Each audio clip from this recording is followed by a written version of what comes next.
Vegeta, what does the scouter say about their subscriber count? It's 9,010. Wait, so you mean? Yes, Nappa. It's over. It's over? It's over 8,000! What eight? Wait, what? There is a story so strange in its implications that it defies ordinary classification. I don't care if you've been enjoying dating sims with Colonel Sanders all night. If you up, smash that like button. Welcome to Black and the Black Times Infinity. I'm your host. Studios Project coming to you live and direct from the stack. Smoke me out there with that dang shit. On my left, old ninja in the world, old ninja. We sliding into your Wednesday night just like Bill Belichick sliding into Antonio Brown's DM. I'm a far right engineer and on the ones and twos, jump people on the free sports chronos. How the fuck do you guys put up with the Bay Area traffic? God damn, I had to commute this whole entire week. I'm about to fucking blow my brains out. Oh. And I'm on a motorcycle. I'm looking at you sad fucks in the fucking cars. I'm like, damn, what the fuck? All right. Last but not least, we got your boy Blue. Feeling a little dank tonight. Might just do a podcast. There you go. Stitches in the wind. We got a four. Did he fart or something? Yeah. Fart? Can't say fart. Fart. Did he fart?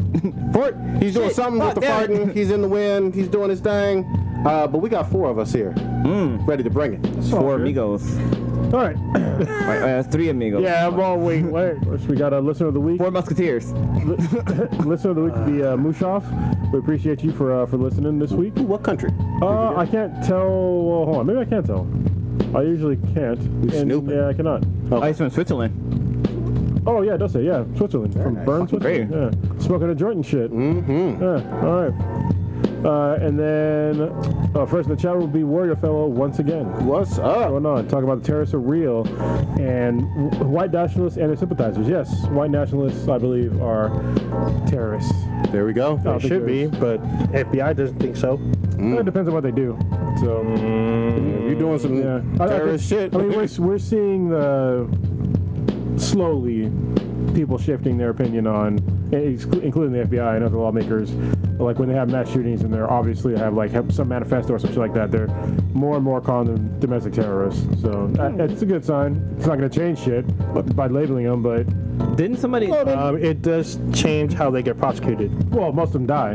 The vast majority, Yes. the vast majority of They're mass shot. shooters get Yeah. fucking shot and die. Yeah, but I mean, you also got like Timothy McVeigh was in the mid-90s doing that shit too. Yeah. He didn't kill himself or anything. He's in jail, obviously. I mean, which there's is good. Don't get me wrong. There's some that survived. Yeah. You know, they deserve to either rot in jail or die. But Like that one, the guy from the Boston bombing, like one of the, He was there a was two kid. brothers, but one of them survived. One of them died, one survived. he Yeah. got shot up and survived. Yeah. All right. That's the fuck the way to go. Old Ninja, who we pouring out some type of malt beverage for? So we I don't know. What the pouring out some Mickeys. We got a long list here. Yeah, real quick. We'll be able to run through it. We'll start with Robert Axelrod. He's most famously known for the voice of Lord Zed on Mighty yeah. Morphin Power Rangers. Yeah. Isn't it Zordon? No, not Zordon. No, it's Lord Zed, the big red guy with the scepter. I think it's not Lord Zed. Lord Zed. He was like Rita Repulsa's Boo Boy? Boo?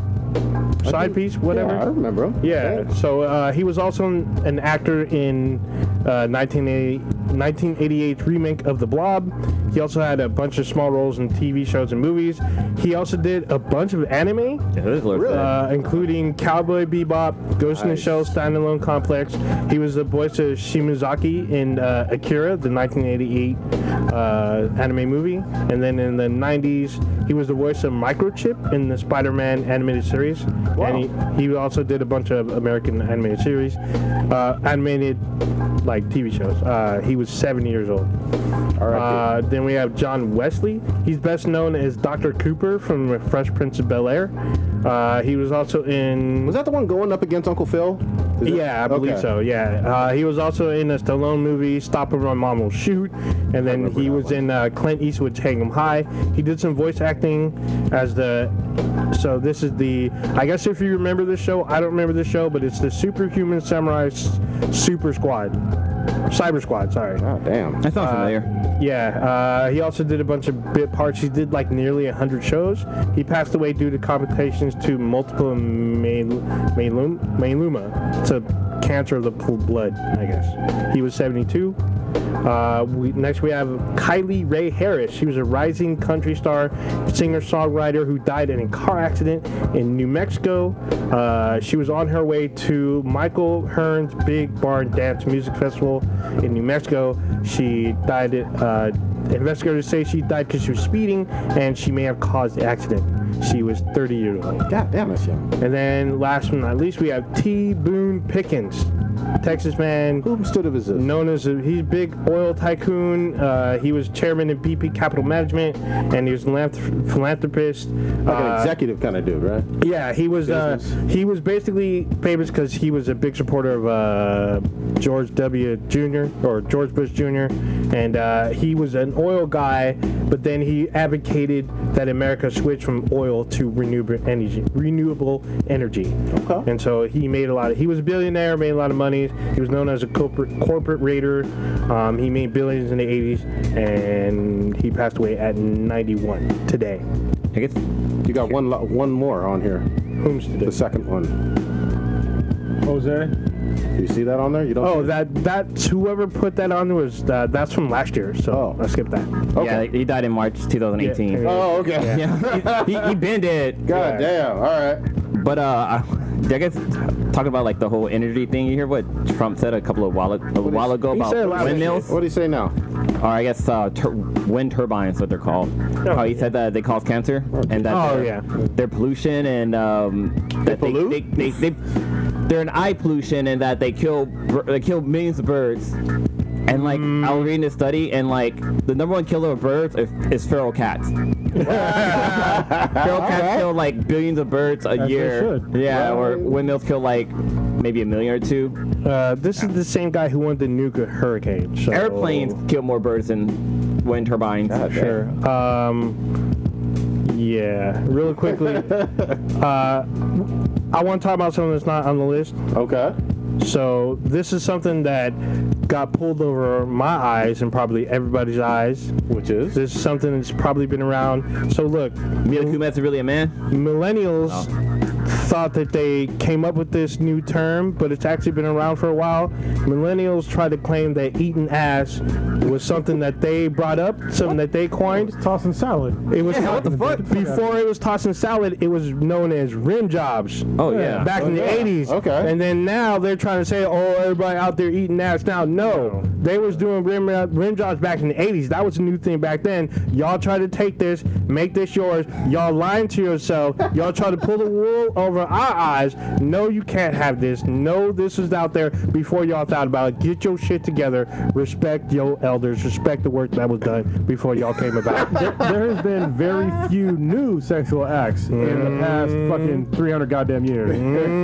I mean, seriously. You could even go back to ancient Greece and Egypt and shit, and you'll see like hieroglyphics of people doing all kinds of sexual acts. Yeah, they had diddles made out of rocks and shit. Shit, there's statues in Mexico and Africa and South America about people with dongs and doing all Isn't that kinds shit in of the Bible too? Isn't that like There's all kinds of shit. Isn't that considered sodomy or something like that? Eating ass Sodom or- and Gomorrah, there's this famous story about them having orgies in the city and then God smites them, turns people into salt, burn them up. Still make no sense. Biblical lessons and eating ass. Eating we going ass. all the way to Rim jobbing. Get your shit right, millennials. Rim jobbing. Eating ass ain't new. Even Chris Rock, I remember him in his comedy thing talking about how like Tossing salad. Or, you know, he talks about tossing salad, but he like talks about adding like peanut butter and jelly and shit like that. Yeah, And he was like, I don't like it when I eat my ass with jelly. I like to eat it raw, and so you know he's eating ass. God damn. Speaking of stand-up, obviously we were just watching before the show started some Bill Burr. You guys Dying have seen fucking it, right? laughing. Yeah. I haven't seen all of it. I just saw the part we saw today, but damn funny. Yeah, like in the first 30 fucking seconds.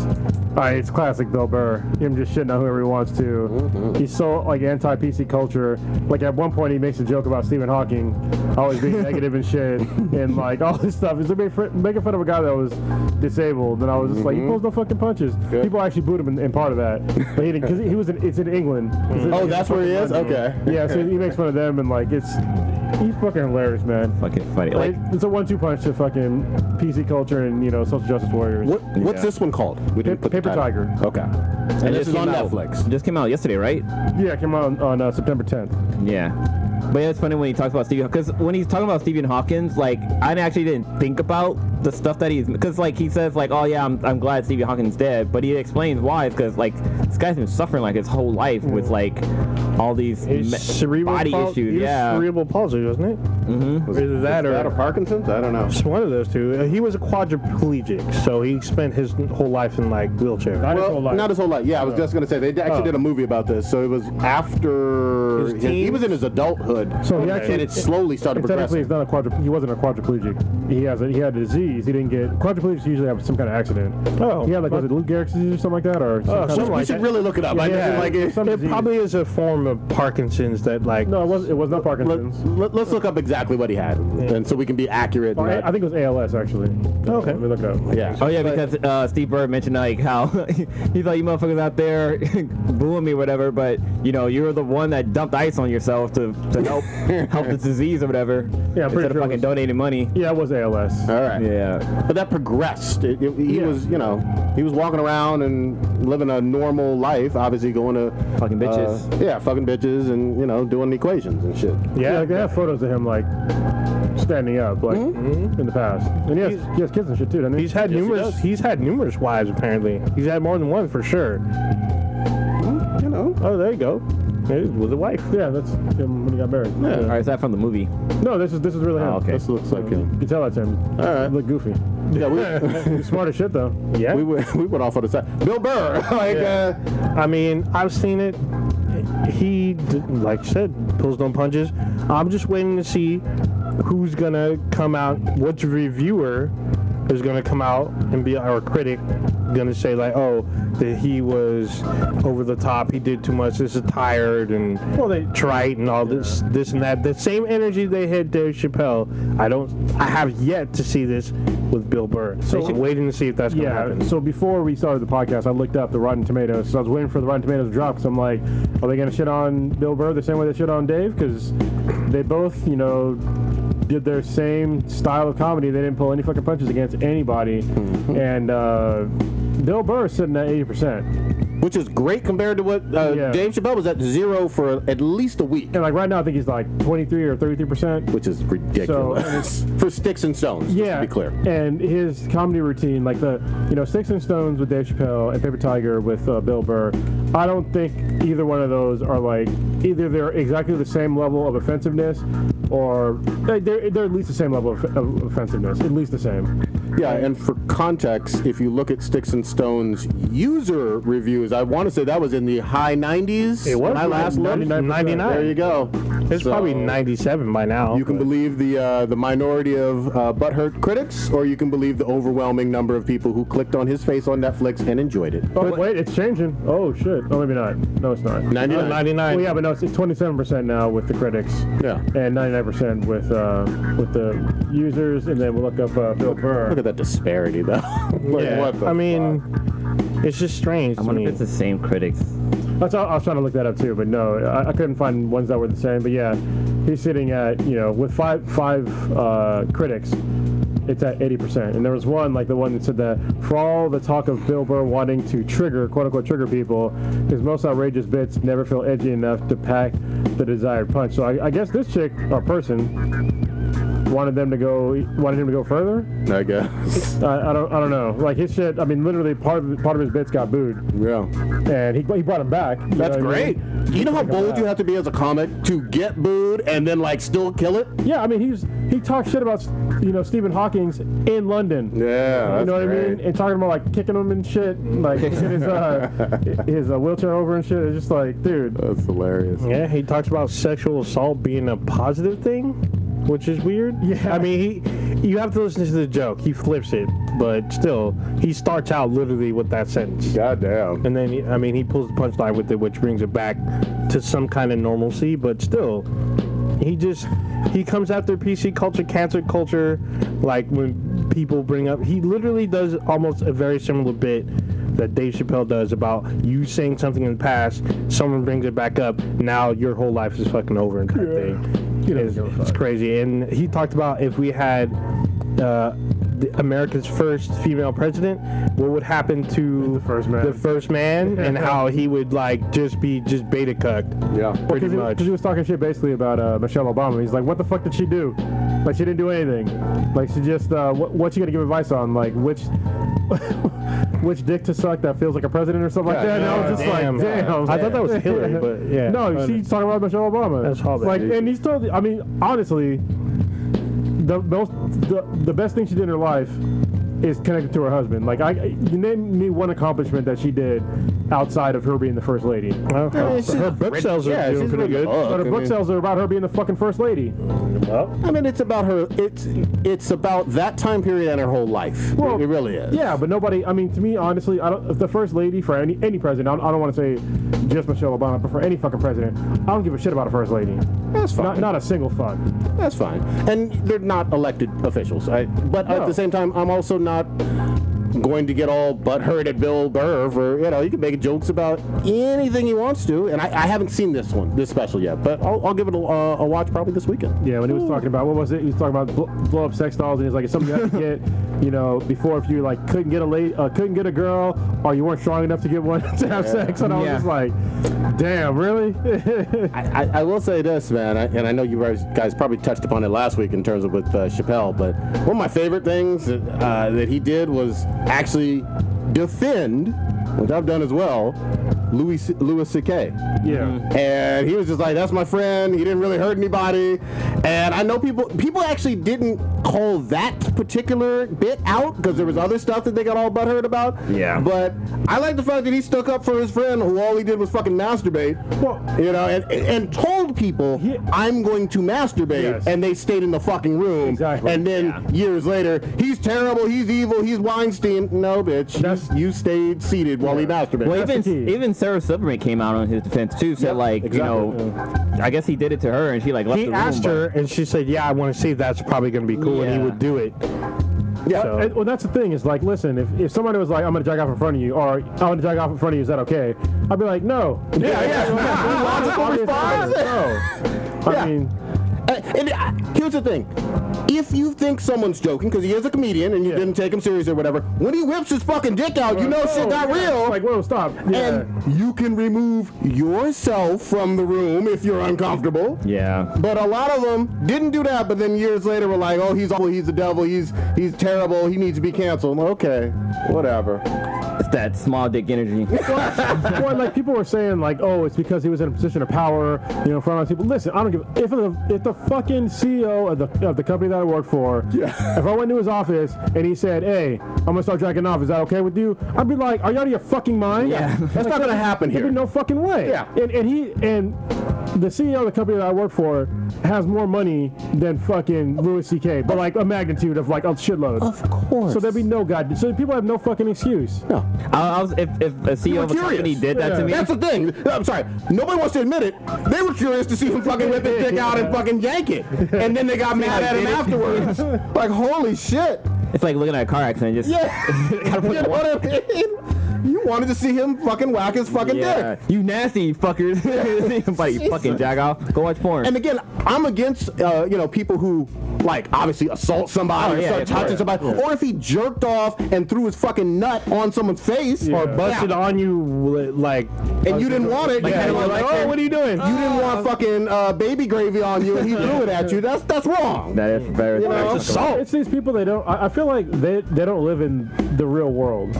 Like, it's the same sort of people that need consent for everything, and it's like, if you need consent for everything, like explicit consent, then you do not exist in the real world. Yeah, no shit. You don't, because there's no way that if you're kissing a girl and you're getting hot and heavy, you have to ask, hey, can I grab your titty? You know what I mean? Like, you do it, and if they happen to brush your hand away, then it's like, hey, I did something wrong, you know what I mean? And you went too far. You be like, hey, I'm sorry. none of us would be here on the fucking planet. There wouldn't be 7 billion people if some guy hadn't tried all throughout human history to cop a field and push it to second, third, home base, with some girl. And then if you hear no, I agree. You stop. I'm curious, for all the listeners that are out there, both male and female, have you ever explicitly asked for consent for fucking anything? That's true. I mean, especially like when you're first dating somebody, you might ask for consent like, hey, can I put it in your ass? Like, that's probably some shit you should talk about, right? Yes. When it comes to like when you're first like making out, getting to like the certain bases and all that shit. Yeah. Like you don't talk. You're not asking for consent. Yeah. Only consent I ask if I can go raw. There's all these physical cues that we give each other, both male and female, that people just kind of throw out the window like they don't fucking exist. Yeah. Like when a girl like pushes up against you, like you know what she wants. Or comes over, sits on your lap. You know what I mean? Or starts, I start taking off our panties. Yeah. It's going down. You don't need consent for shit like that. What you got to say on that? You humming and hawing? Because I've done both. I've asked Took your like panties off instead of I started doing stuff and then asked, "Is this okay?" Which is asking for consent. What's your club at? This is why I didn't have a girlfriend. I just don't take. I just don't necessarily want to just take it. Like it's got to be. No, exactly. Nobody's endorsing any forced on shit. No. Yeah, but so I was like, "Hey, is this okay?" And they're like, "Mm-hmm." I'm like, "That's an affirmative." Now, so real keep talk. going. Some women are going, and I'm not speaking for them, but I know some women are going to be like, I don't want you to play this awkward role of asking every level. You know what I mean? They're going to be like, what are you, a fucking lame? And I don't want to be around you. That place is going to dry up. Yep. Real quick. If we're being real, you know that that's a thing, but nobody wants to talk about that. Yeah. I was gonna say, like, back in high school, like, I would ask a girl if it's cool if I can kiss them. Like, we're already like dating and stuff like that. Like, it's kind of like the first kiss, so I want to make sure it's like I'm not forcing myself to kiss her or whatever. But that's the only time I would ask. But after that, I mean, that was high school. As an adult, fuck that shit. If you're looking at me and I'm looking at you and we getting close, we fucking kissing. I'm trying to think. I've never asked if I could kiss somebody. Yeah. And you just know the fucking moment. Yeah, it's an instinctual thing. It really is. Like, oh damn. And at the same time, I've been on the unwanting end of like a horny ass chick that's just like, whoa, why is your tongue down my throat? Yeah. Why are you grabbing my dick? Yep. You know what I mean? Yep. But in that case, I just be like, hey, I'm not feeling you. yeah, no. I'm not interested. Yeah, and it's okay. She shot her shot. Yeah. And, I'm not the fucking hottest dude on the planet, but at the same time, I'm like, listen, if I have to say no, then I will say no. Yeah. And I don't feel bad about it. I don't think she's like, as long as they stop, obviously. Yeah, no shit. I'm not gonna like slight them for it. You know what I mean? It's just like, hey, you shot your shot, and I'm not digging it. If you're a normal functioning person, you have experienced at least a dozen or half a dozen forms of rejection somewhere in your life. yeah. You know what I mean? Where you've made advances, someone said, you know what? You too ugly for me. You know what I mean? One way or another. Especially if you're a dude. Yeah, Like, you go shoot your shot and you go miss 70%, 50%, whatever it is, 95. Yeah, so, and some women don't handle rejection too well, but that's something else we don't talk about. Some dude, well, we all know the dudes don't because that's what hashtag MeToo brought to the forefront. We know this, but when women are rejected as well, they will try to emasculate you immensely. Or we don't talk about rumors, that. spread rumors and shit. Yes. Like that You one don't like chick- pussy. No, I don't like your pussy. The actress that you hate, Cronus? Or they would have done them. Yeah, that straight bitch, up- how she like came out and said like some shit about the NBA or the football player. and then Odell Beckham? And then she basically fucking sexually assaulted Brad Pitt. Oh yeah, on the fucking red carpet, right? Yeah, and nobody said. I mean, some people said something, but like nobody's bringing up charges on her. No, it's not a big if deal. that was a man, can you imagine if like I'm trying to give somebody that's like a dude. Sophia Vergara. Yeah, I'm trying to think of like an unattractive dude. The guy who plays Gollum in Lord of the Rings. Andy Serkis? Yeah, exactly. He's kind of yup now though. Yeah. Okay. You gotta think. Yeah. You gotta Jack Black. Yeah. Steve Buscemi. Steve Buscemi. Yeah, Steve Buscemi all of a sudden stuck his tongue down Sofia Vergara's throat. Like that would be a fucking outrage. Oh, he'd be canceled. Yeah, He'd be completely Right away. But this fucking troll. Hefferwilla does this to Brad Pitt. And we got a few people talking about it, which is good. Yeah. But it's not an outrage. No. So what's funny is you're about to see Bill Burr. You're literally at that cusp of Bill Burr attacking this very topic. Oh, okay, good. Exactly what you're talking about. I mean, every time I talk about this topic, I always have to give the obvious caveat, because I know there's like a lot of dudes that listen to this, like, oh yeah, you're right, and there's chicks that are listening and are like, oh, I don't know. Okay, listen, I totally understand. Like, if I'm a man and a woman, especially me, I'm not a weak ass bitch. All right, I know how to handle myself. So if a woman comes on to me, starts kissing me and grab my dick and shit, which has happened in the past, and I tell her to stop, I have zero fear that chick is going to rape me, because she can't. Of course. Because I'll kick the shit out of her. You know what I mean? But women always, that fear is there, because they don't know, if that dude is fucking crazy. That's legit. And that's a legit fear that, most men, not all men, most men don't understand. That's why I carry a bat, man. Yeah. I completely agree. I'm only 150 now. I'm also gonna say this, and it's sometimes fair and sometimes not, but if you're on a date with someone and alone and giving off all the signals, that the cues that we already talked about, it's hard to verbalize, but we all know what they are. Nonverbal cues that you want to get intimate with that person. You could still, of course, say stop. Yeah. But you can't be surprised and act all huffy puffy that someone's going to shoot their shot, especially on a date. Oh yeah. Or if it's just like something that happened that you thought was bad after the fact. Like Aziz Ansari is probably the perfect example. Yeah. Where apparently he thought they had a good night, but she wasn't digging it. They still had sex, or she gave him a blowjob or some shit. They did some kind of sexual act, and then after the fact, she was not happy about it. But you're not being happy about some sort of sexual act is like, welcome to real fucking life. You know what I mean? Like, there's no way that every single sexual encounter that you have, even with like your significant other, is gonna be like mind-blowing every single fucking time. Of course not. You know what I mean? Well, there's also, and people don't like to talk about this, there's a level of, I have to get to know your body and what you like and what you don't like, and you have to get to know what I like and what I don't. So when you're first hooking up with someone who you don't know, there's a lot of checking and awkwardness, and and it's not going to be the greatest thing all the time for everybody. A lot of times it isn't. Yeah, not everybody likes to be choked. Just saying. The internet lied to us. Yeah. Kind of jumping back to David Chappelle's stand-up. I was helping out somebody in their house, right? These were millennial girls, and Here we go. No, Hold on. So I'm not going to go into that details. Oh, okay. So they were talking about the David Chappelle show, and it's funny because like they're like, yeah, the stuff he said was like really bad, and I felt hella bad, but I couldn't stop fucking laughing. And I think that's because a lot of the shit. I mean, there's parts where it's kind of like cringy. It's like, whoa, he went there, but you're fucking already dying laughing because what he says is just so goddamn funny. But I just thought, taking it from a millennial's point of view, a female millennial, like she thought it was offensive, but she still fucking laughed. Yeah. Which I thought was cool. Which is reflected in the user score. Yeah, exactly. I feel bad for millennials, honestly.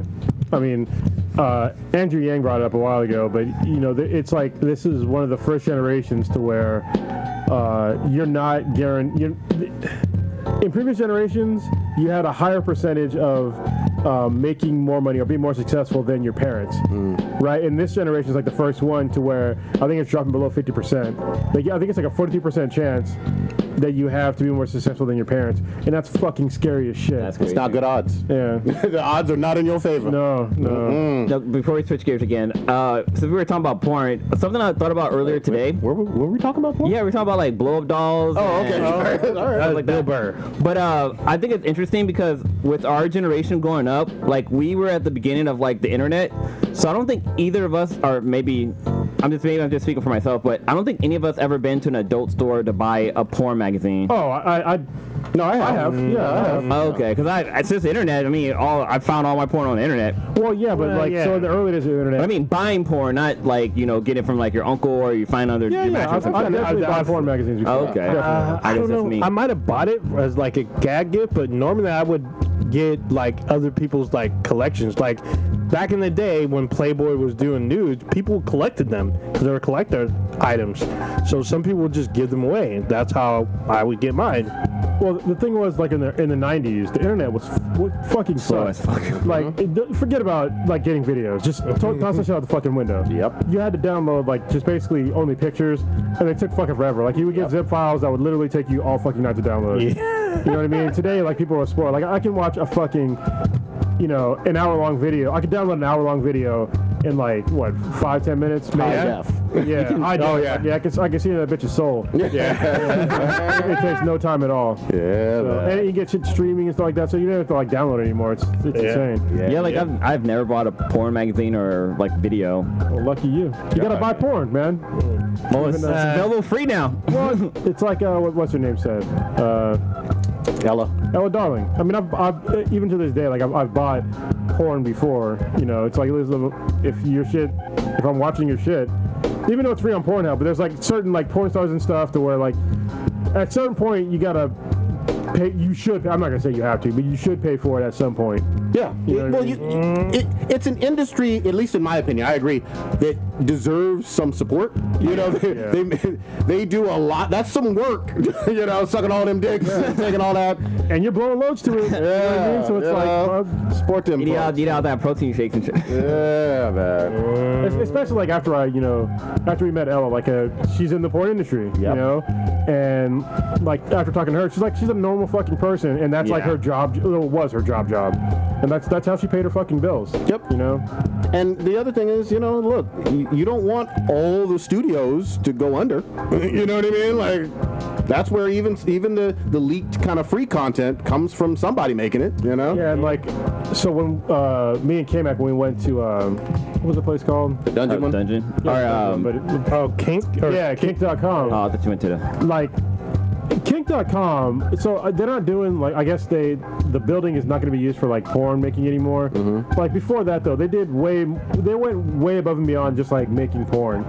Like, they supported, like, people. Like, if you want to learn how to, like, do BSDM shit, you could go there and do your thing. And I didn't know this at all before I went there, but, like most of the people that do like the shit at Kink.com, they're not real porn stars, right? Oh, they're just amateurs? What you do is, like, say you want to make porn, all right? You fill out a sheet of paper and you tell them what you're willing to do, and like you can literally write out what you want the scene to do. Oh wow. And you can get paid by doing that. They'll set up the scene for you, everything you want, and you go there and you do your thing, and depending on the views and stuff like that, they'll pay you for that. Holy shit. Yeah, so like if you wanted to go and like do some crazy shit that obviously you couldn't find anybody to do it for you, they'll find somebody for you that'll do it for you that's clean. Nice. You know what I mean? They have porn stars too that are there that'll like, do whatever you wanted.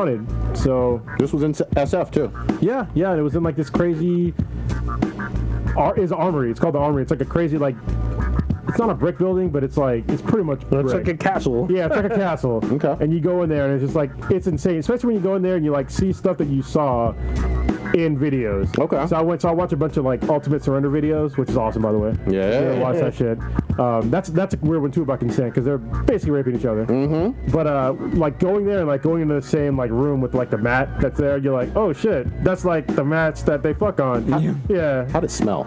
Actually, nothing smelled weird. Okay, no badussy? No, and like I think I told the story before, but there was like we were getting the tour done, and there was like people, like it's live, right? Okay. So there's people that were still working there. Oh shit. And so like we were going down in like the basement part of it, and I guess there was like these two gay dudes that just got done doing a scene. Oh wow. And so like, oh yeah, you want to see where they were? And so we walked in, and like after walking in, like one of the photographers and video, like the photographer, so they have like a photographer and a videographer. Yeah. And the photographer was like, oh, you want to see what they were just doing? Like going through like, oh god, like this dude getting fucking fucked against the wall. I was just like, whoa. Okay, but you walked in, it doesn't smell weird or anything. It's that's just, good. Yeah. That's the biggest thing. In certain sets, I've heard that the smells are pretty hardcore. Not here, but other places. No, I mean that place seemed very clean. Like when they were setting up for a scene in like one of them, and they had like literally a cart full of brand new fucking toys and shit, like fucking everything. I was like, holy shit. Yeah, right out the seal, right? Yeah. Dude, it's in 2018, Yahoo Finance they have two numbers for how much the porn industry makes. On the low end, it's about $6 million, and they kind of rank it. So billion. Right? Sorry, $6 billion. The NBA does $7.4 billion. Hollywood does about $11 billion. Wow. Netflix does about $11.7 billion. NFL does about $14 billion. But the porn on the mid estimate is at $15 million. Billion. Sorry. Damn, yeah. fuck. But they say that porn, like what did it say? Pornhub apparently estimated that they made $28.5 billion last year. Yeah, I wouldn't doubt it. And the thing is, I mean, it's amazing to me because so I'm a nerd. I'm a data storage guy.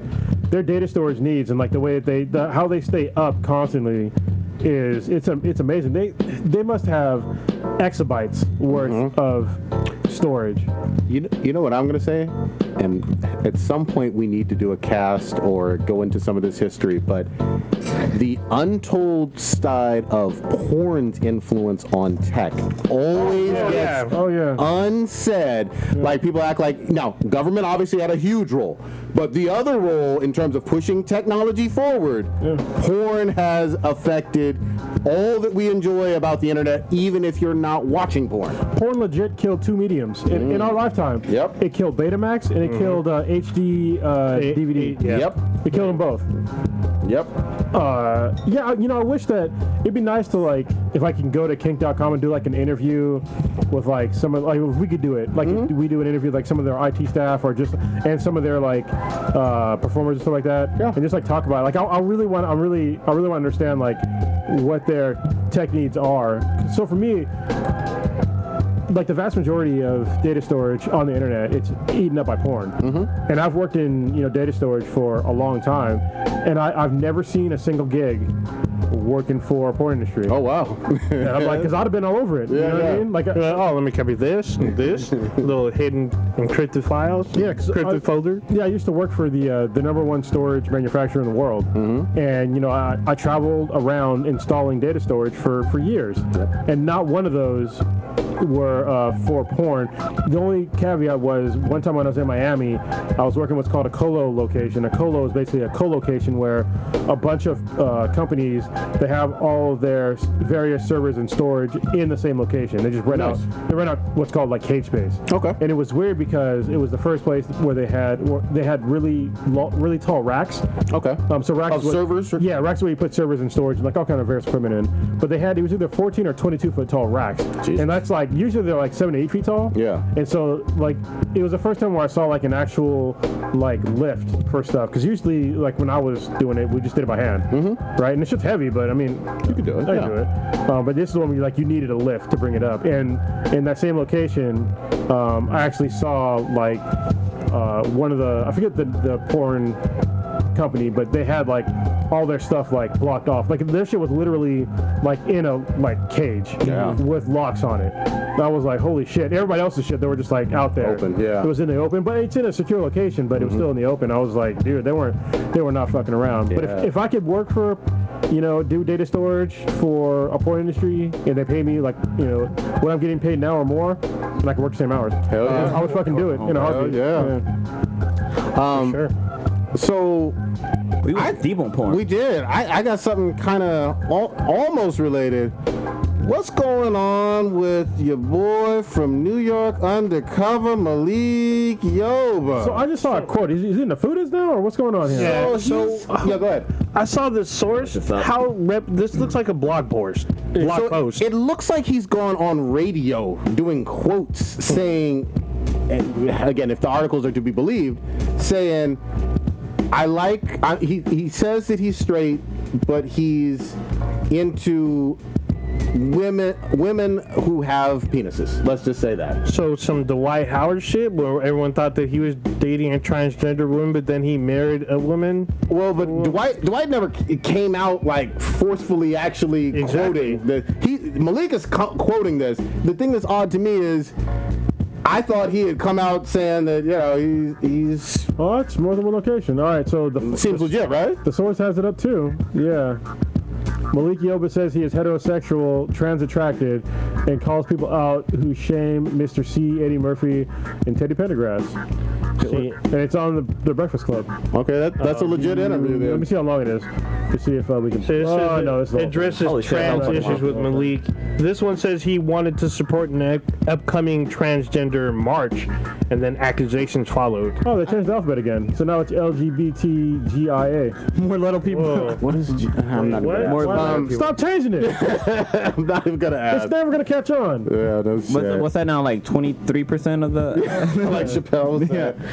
This made my head explode in terms. I didn't even read the whole thing, and I certainly haven't listened to the whole article. But what do you guys think? I don't really give a shit. If he wants to fuck somebody, that he can fuck whoever he wants. Of course. And he's actually bringing up a point. I think that what the other article might not have mentioned, where he's talking about how like people are like shaming, other, especially black men for, fucking trans people. So, are being attracted to trans people. So I'm like, yeah, no, I hear you. I think maybe it was just from the headline because I haven't heard the whole interview. Yeah. But the headline was an eye catcher because it was just like, he's still saying that he's straight, and I'm like, oh, okay. I don't know anything about Teddy Pendergrass, or I obviously heard that back in the '90s stuff with Eddie Murphy and the transgender person on Hollywood Boulevard or whatever. See, I'm looking at like a quote, I guess, from one of the shows where he said this is in response to the young man who in Philly was dating a trans woman, said he didn't care because he's a rapper, and there's video of him being attacked. And then Malik Yoba... Is this recent? Yeah, this is like a couple weeks ago. Okay. So then Malik Yoba commented on this, saying if he could take the place of that young man, he could. Yeah. But then, like, people automatically attach that he's attracted to trans women because he was so you're saying it sounds like he's misquoted. Yeah, yes. let me actually quote. He said, because Charlemagne the God, he said, is this considered coming out? Malik Yoba says, it's called stepping the fuck up. There are a lot of black men, and I ain't gonna blow nobody up, but we all know who they are, that are in situations where they are friends and sometimes lover and sometimes murderers of trans women. So he's talking about something that the headlines are like kind of misleading. Yeah, hopefully, I haven't heard the whole thing, but hopefully nobody's supporting the murdering of people just for being trans. Well, he's just saying that there's like a problem with like shit like that people are just kind of like, they're not really addressing. He's just bringing it up. Okay. And he says that Yoba identifies as cis. I hate that fucking shit. Cis heterosexual, but he's heterosexual. But he says a man that loves women and trans women. What does cis mean? I hate that term, cis. It's kind of stupid. Trying to figure out what this LGBTQIA the new letters. Holy shit! No, you're gonna go down a rabbit hole, Blue. There's 2 G's in it now. Yeah, what the hell? LBGTQG. Well, that's what's posted on the source site. Yeah, I think people need to read like the whole story. All right, we won't do it on the air. It seems more that he was like supporting people because he tells a story about there's like some rapper. Yeah, the Philly rapper. Yeah, Reese Willoughby that recently committed suicide for being brave enough to admit that he was trans attracted and was in a trans relationship. So yeah, I think that the headlines are kind of misleading about what he was talking about. Sometimes that happens where you put a headline out there and then very few people read the article. At least Black and the Black Times Infinity tries to get the story straight. There's LGBTQIA too, which that's the there's no Q no more. It's LGBTQIA. You're gonna fall down this rabbit hole. How is G and G? There's 2 G's. What happened to the Q? The Q is like in questioning. Let's keep it moving. What's the second G? We gotta keep it moving. What the fuck? Let's get into a little bit of gaming, guys. Shit! This is the greatest. This is gonna be a good gaming week. Woo! What do you want to start with? There's already Gears 5 and Borderlands 3 is about to drop tomorrow. Well, let's lead up to one that has like the least amount of information. Not the least.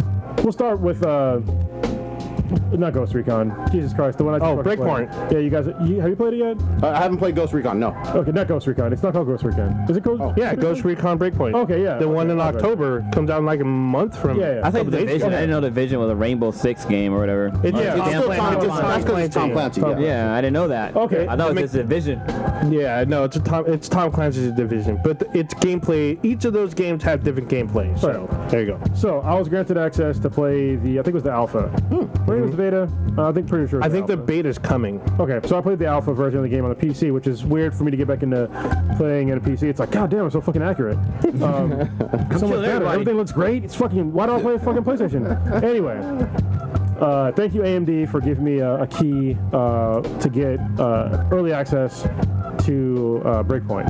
Okay. So it was a lot of fun. It's funny to me that how similar the Division and Ghost Recon are, but one seems to be So the Division is always like urban warfare stuff, and things are more like the enemies are more spongy. What I mean by spongy is that they're like bullet sponges, right? In Ghost Recon, they're not bullet spongy. Like a couple of shots will usually put somebody down. Both third person though. Yeah, they're both third person games, but when it seems to be further out, yeah, the other one's a little closer in. So in Ghost Recon, it's a little further out, and the Division, it's a little further in. Okay, from the camera angle. Yeah, okay, yeah. I get you. And so what I remember from like the previous Ghost Recons that I played, it was sort of RPG-ish, but now they're kind of doubling down on RPG elements. Oh, It's similar, but not too similar to the Division. where are you in the world? You're on some made-up island. Okay. Yeah. Because like obviously the Division was in DC for this one, and the previous one was in New York. Yeah, this one is not real world. Yeah, this is some like not real shit. Okay.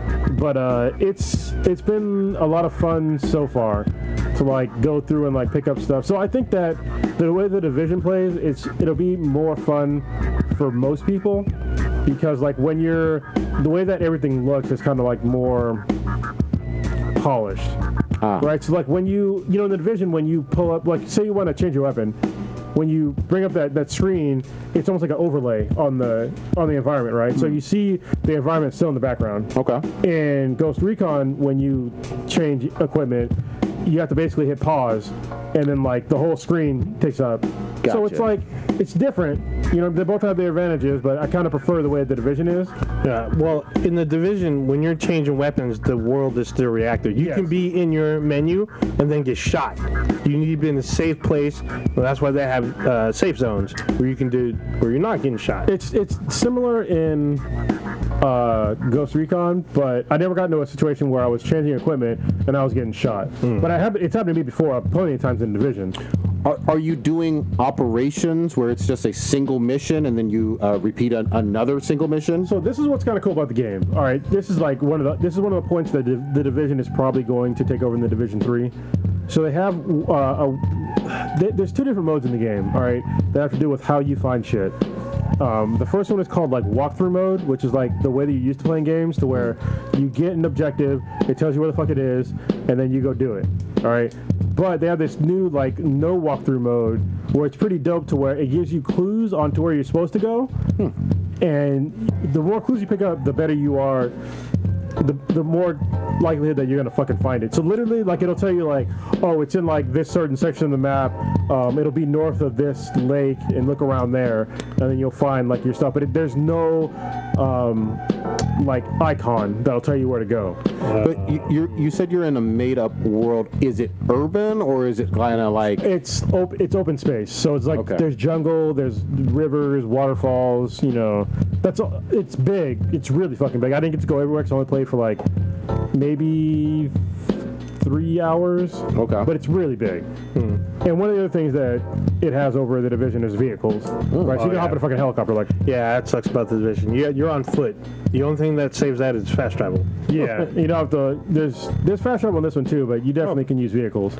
But yeah, the fact that, so when you start the game, at least in the alpha, it starts with like the normal mode where it's like, it gives you like icons, like where you go. And then once you get to like, basically like your first base camp, it turns all that shit off. And it tells you it turns it off, but then it tells you like, hey, if you want to turn this back on, then you can do this in the menu. Nice. But I actually found it more fun to play with that setting off. Okay. Because in the game, when you're going around like finding shit, you have to, when you find intel, like you actually have to read the fucking intel. Oh shit. And like, I mean, it'll probably be like in your menu, like it'll be, so you read it, but then also when you're looking at that objective, it's giving you like the intel bullet points. Oh good. So where it's like, hey, it's gonna be, on like, look at this certain lake to the east, like near some other landmark, and so you go there and you'll find it like you normally would find something. Gotcha. So that seemed like way more of an organic way to sort of like figure shit out than just like, hey, here's a marker, go here. So question, have you played the classified missions on the Division 2 yet? Yes. Okay, is it similar to that then? No, because the classified missions, they give you a marker to like where the classified missions are. Okay. And this one, they don't tell you shit.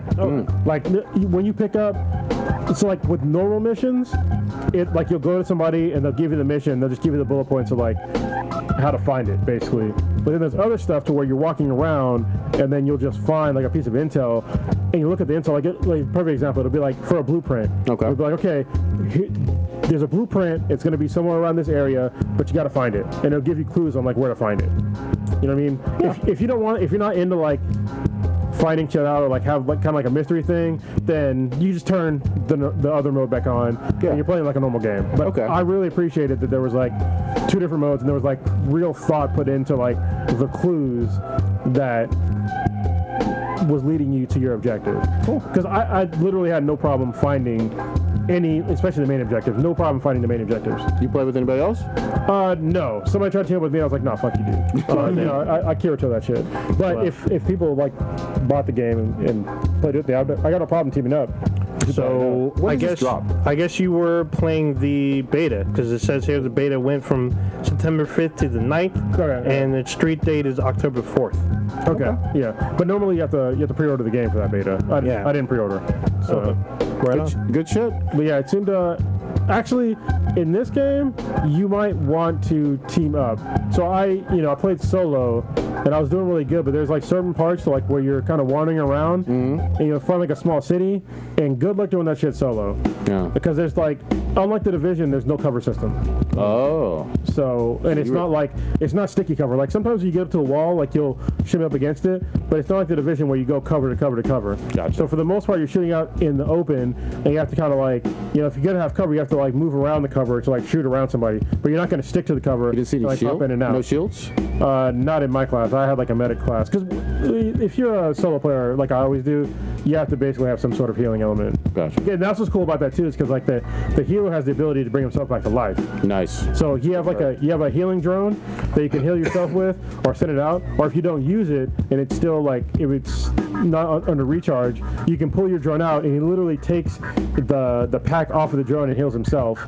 And then you come back to life. So. That's good shit. Yeah, no, it sounds necessary, especially with that play style. Yeah, and they have huge skill trees. Good shit. Yeah.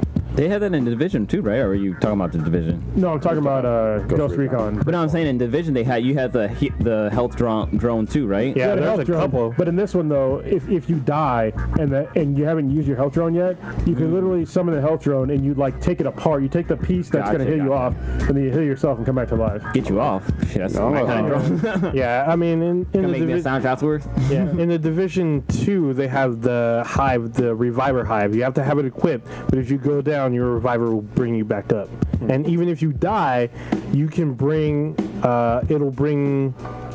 I've had it bring other players back. So if they're completely out where they're down, instead of them respawning, I just throw it on them. Sorry. It takes longer, but they can get back in the game. Yeah, and this one, if you die, like you can just use it and then, at any point, like it'll tell you like, hey, press this button to revive yourself. So that's good. Cool. Old Ninja, you doing this Gears? Yeah, Gears 5 actually dropped last week if you got early access for $2 through Game Pass Ultimate, but I picked up a physical copy on Monday night. Good reviews. I've been playing so far. Yeah, so far, Gears 4, by comparison, had really great graphics. You can tell that they were playing with the Unreal Engine 4, using weather effects and doing semi-destructible backgrounds. Gears 5 doubles down on that and like goes up a bit above and beyond. The flora and fauna look better, like weather affects your gameplay, stuff like that. Actual destructible backgrounds are more in this. Wait, are you not able to shoot correctly when it's raining or something? How does it affect? Like wind effect will push your character and stuff where you're trying to run and stuff like that. Your shots will be affected by wind as well. Visibility is different when it's raining, kind of stuff. There's a lot of snow stuff. There's a lot of like more like particle effects. So it's easier to like kick around stuff and not have frame rate drop, unlike in Control. Control has a lot of shit going on, So the frame rate will drop because you're in big open areas that are multi-tiered, where you can like move shit around, but then it drops the frame rate. Where Gears does it, where if you can move a bunch of shit around, they like localize your gameplay view. You're like in smaller compartments and stuff like that. I'm sorry, real quick though. Tell me, so we don't have the normal protagonist. It's like the daughter of who is it? No. So you start off. It's not Phoenix, right? Or Marcus? You start off as the son of Marcus Phoenix, and he's part of your squad. So a lot of unless they've died in previous Gears, everyone's back so far. So if your character died, you were a female character. She's in the game, but you don't start as her. Oh, okay, gotcha. So I mean, she's on the cover. Is she? But is she related to? I'm not yet. You don't know? I don't know. I'm on this. There's 3 acts. I just hit the 2nd act like last night. I don't know how much of her is part of this game, but so far it's all been James Phoenix, the son of Marcus Phoenix. He was all Act 1 so far. That's so interesting because it just from the ads itself. I haven't played the game. Exactly. The ads, I thought she was it. Yeah, that's she's front and center. That's what you would. She is on the cover, but so far you don't play as her until the 2nd act. Well, into like the very beginning of the 2nd act. First part, it's you and like your squad, which I'm going to talk about because it's kind of a negative for me. But okay, go ahead. The campaign so far has been great. The controls are familiar enough, but there's been some pretty big changes. Whereas before, you can only melee with certain weapons in previous Gears.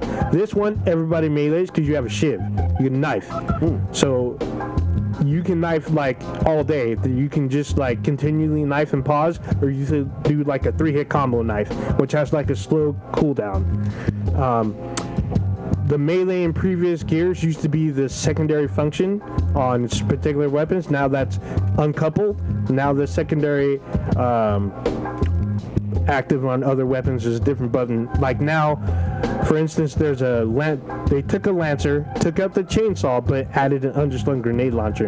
Wait, they took out the goddamn. That was the go-to point of Gears. No, there's 3 Lancers now. So there's the retro, the classic, and now there's the grenade launcher Lancer. I like that the chainsaw. Yeah, there's still you cut them from neck to fucking nutsack. Yeah, you can still do that. You can still have the classic Lancer and still do that.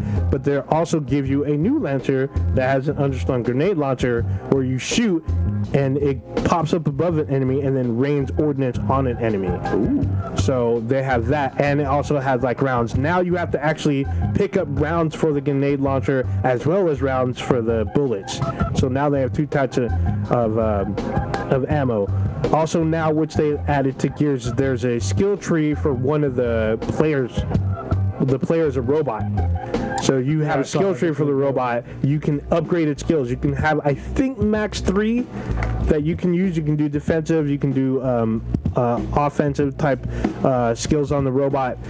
Someone can play as a robot, which I think is a negative, because in Gears 3 you could play 4 cogs. This one you can only play up to 3 people, 2 humans and 1 robot, which I think is still a slap in the face. At least in Gears 4 you can be 2 people. This one you can be 3. However, I think that they should have been 4-player co-op from the jump. Yeah, they should have kept that going. Fuck. It's a little weird, but the game.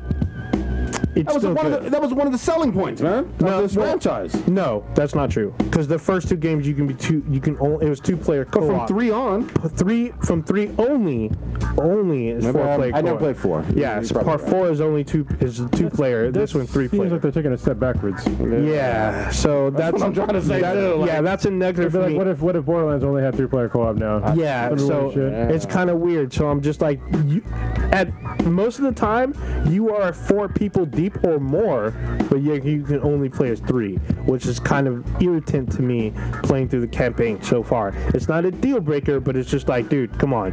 You guys have the capability. This will run 4 people. We did it on 360. It's not going to break the fucking game, but so far it's still with 3 people still seems to work. No, they can't be too good. They got to stay in fucking 2nd place. Actually, they're going to be in 3rd in a minute.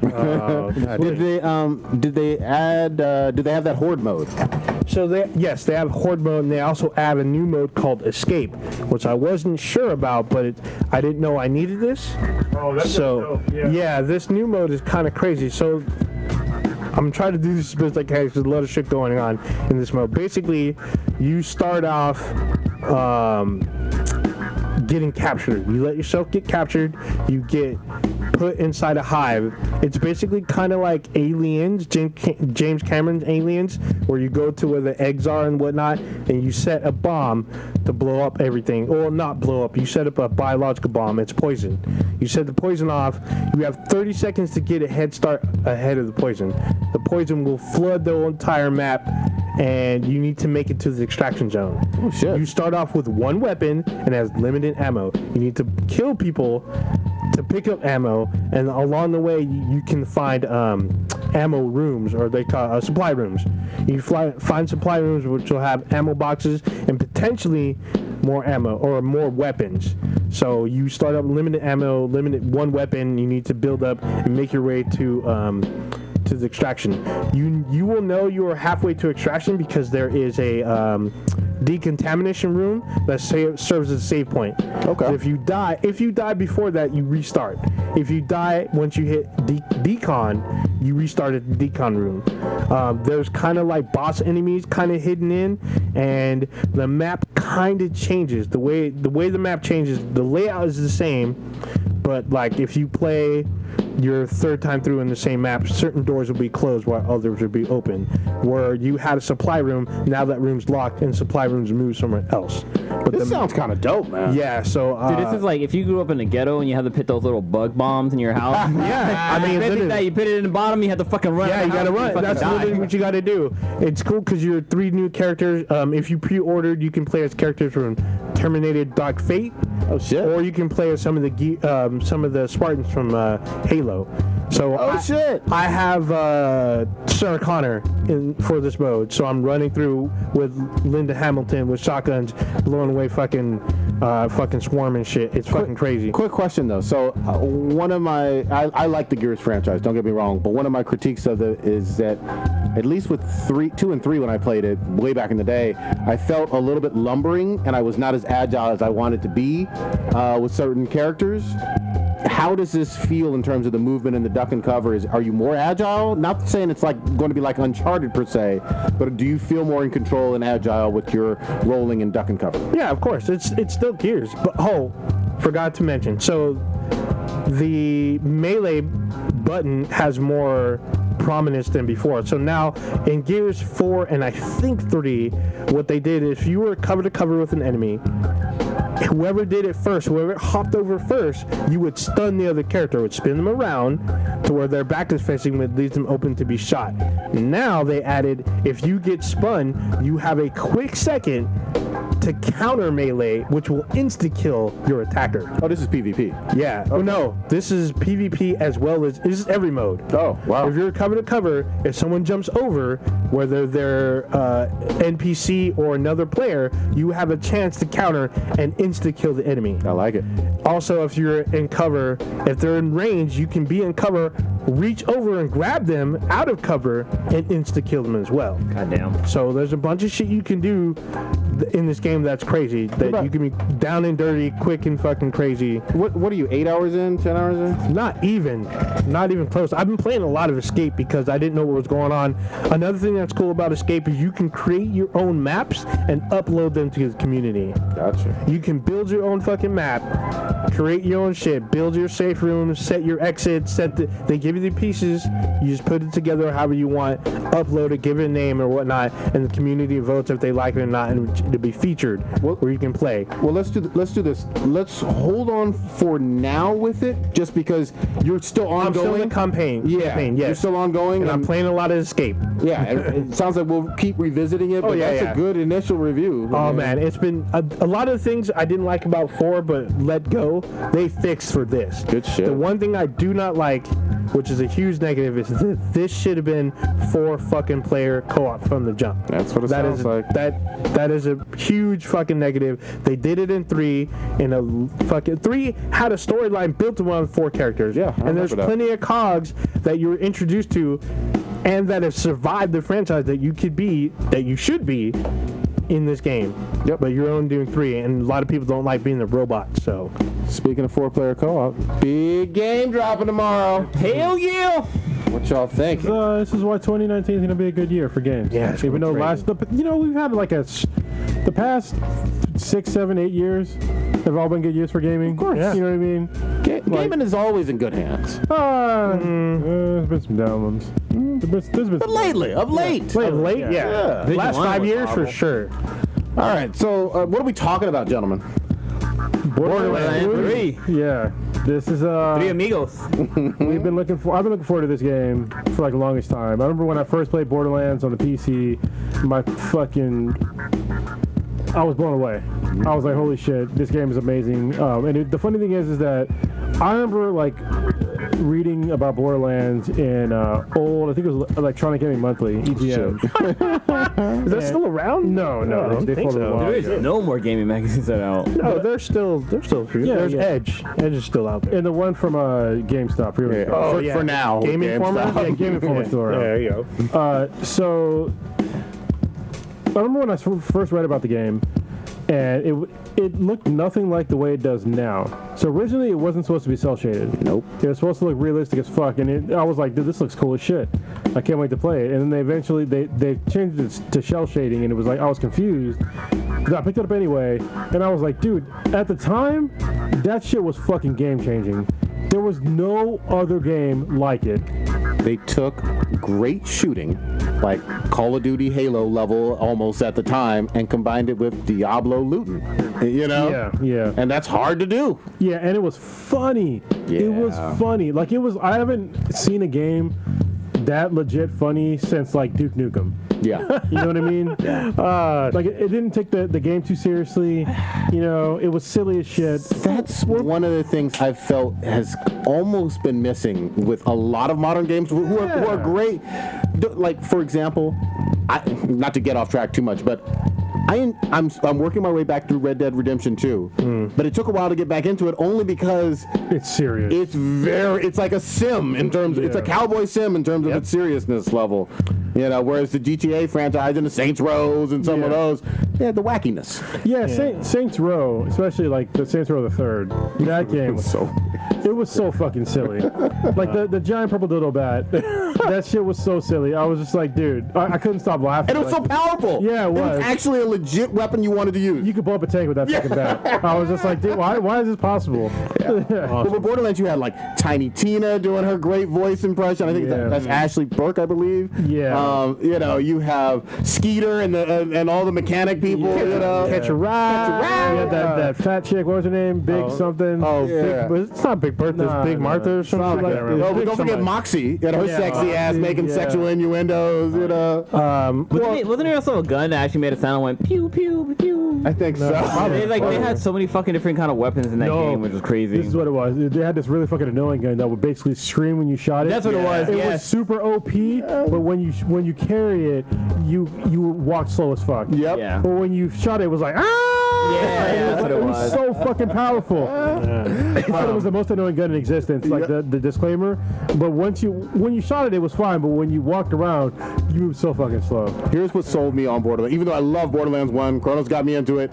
On Borderlands 2, I loved Salvador the Gunzerker. And I know I've told this story before, but he has a fucking skill tree that if you get to the bottom, I think it was the one on the middle, his last skill when you get like 50 points was a sexual Tyrannosaurus. He would double flip you off and say, B is for bullets, bitch, and go invincible. I was like, I'm fucking sold, man. Yeah, that's crazy. Classic. Actually, I think Uncharted 4 had a good amount of humor to it, though. I didn't think it It wasn't at that's Borderlands not- level. No, it's not. No.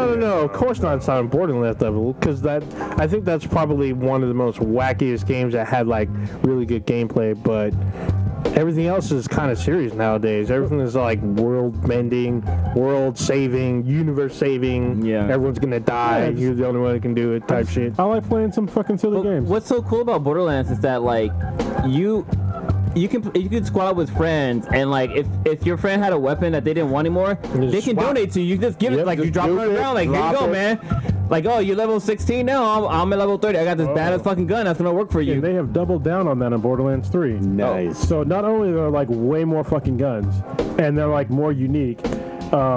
They have like 2 different modes that you can play. So previously in Borderlands games, when loot dropped, it was kind of like a free-for-all, right? If you picked it up, that's who got it. Yep. All right. But in this one, not only do they have instanced loot, so instanced loot means that if I pick up a gun, the gun is technically still there for someone else to pick up. Oh, nice. And what makes it even better is that if there's a huge disparity in levels, it'll instantly level the gun for me. Nice.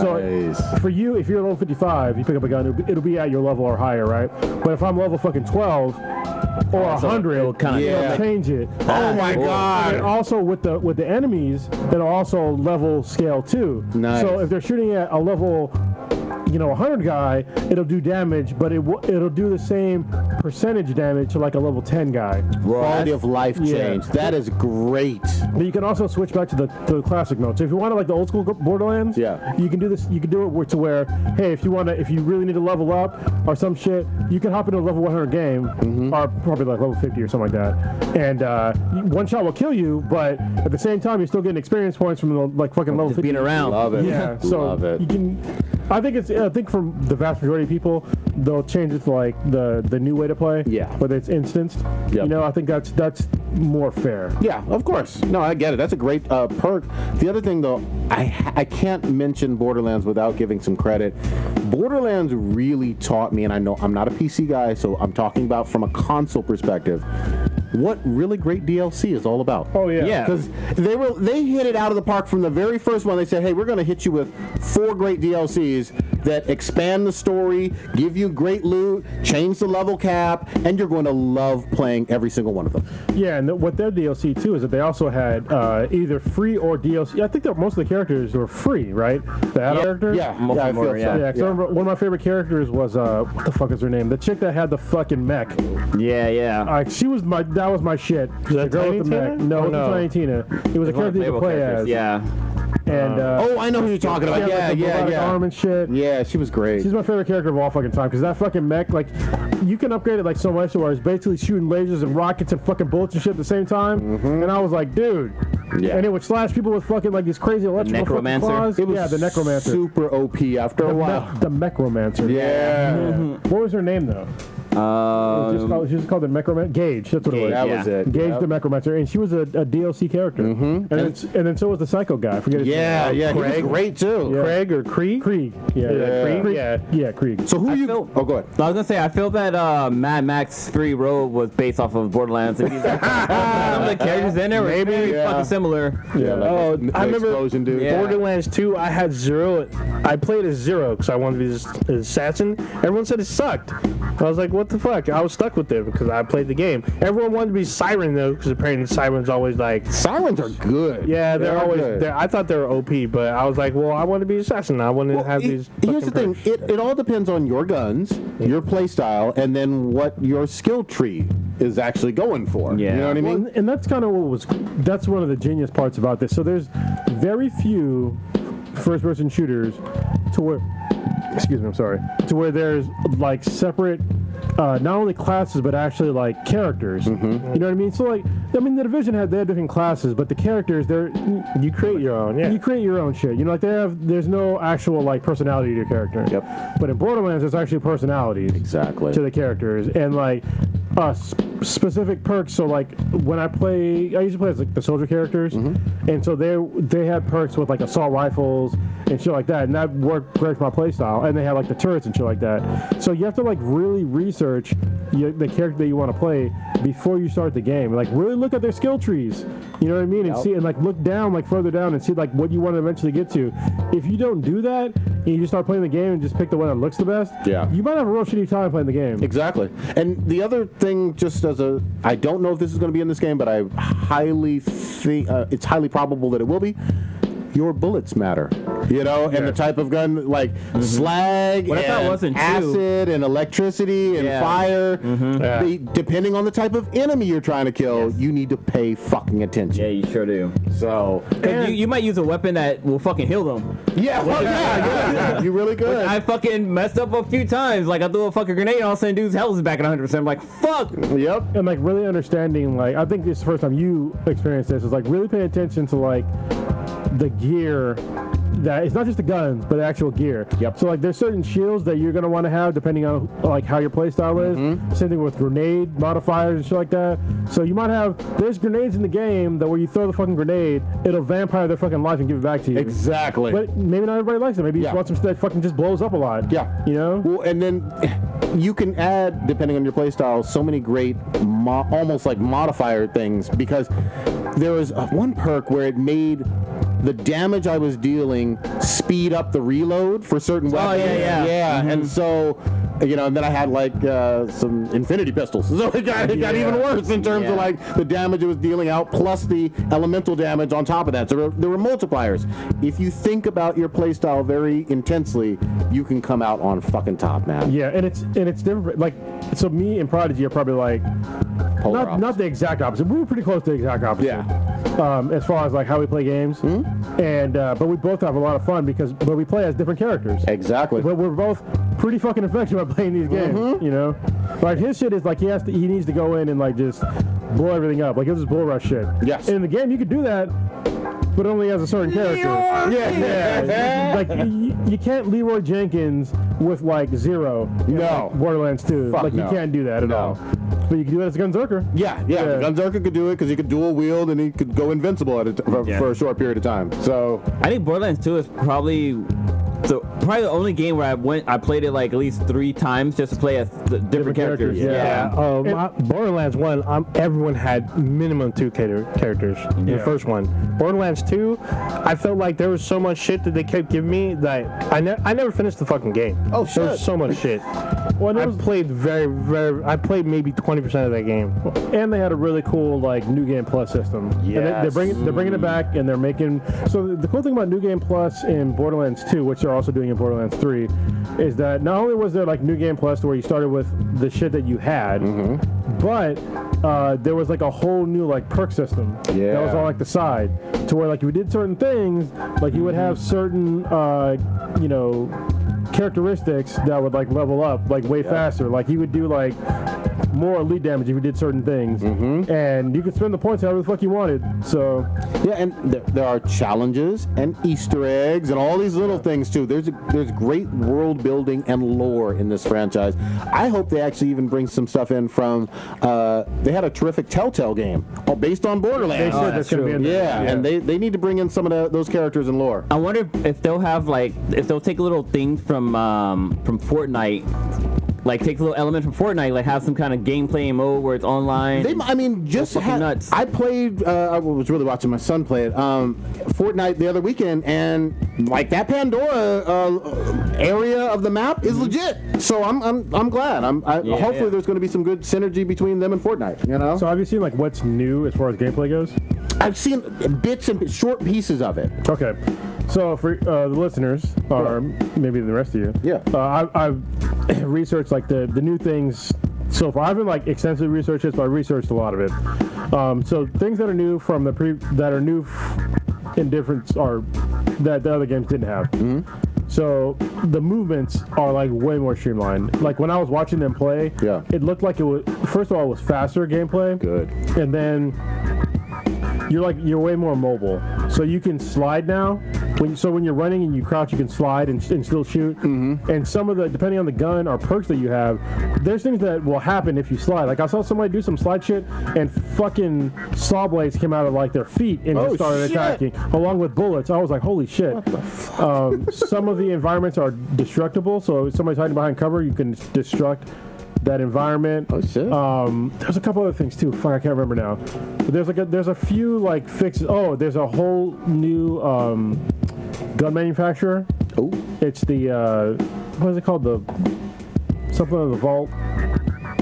But anyway, it's a gun type to where you don't need to reload, but it can overheat. Okay. So you have to I remember some guy was shooting and overheating. He took out another squirt gun and was squirting the gun, cool it down and shit. That's hilarious. Was it T-door weapons? Yeah. So T-door weapons, some of them, if you throw them, they grow legs and shoot like a turret and shit. I've seen that. Yeah, other ones chase after people. you can throw in the sky and it's like a little drone that'll attack. Fuck.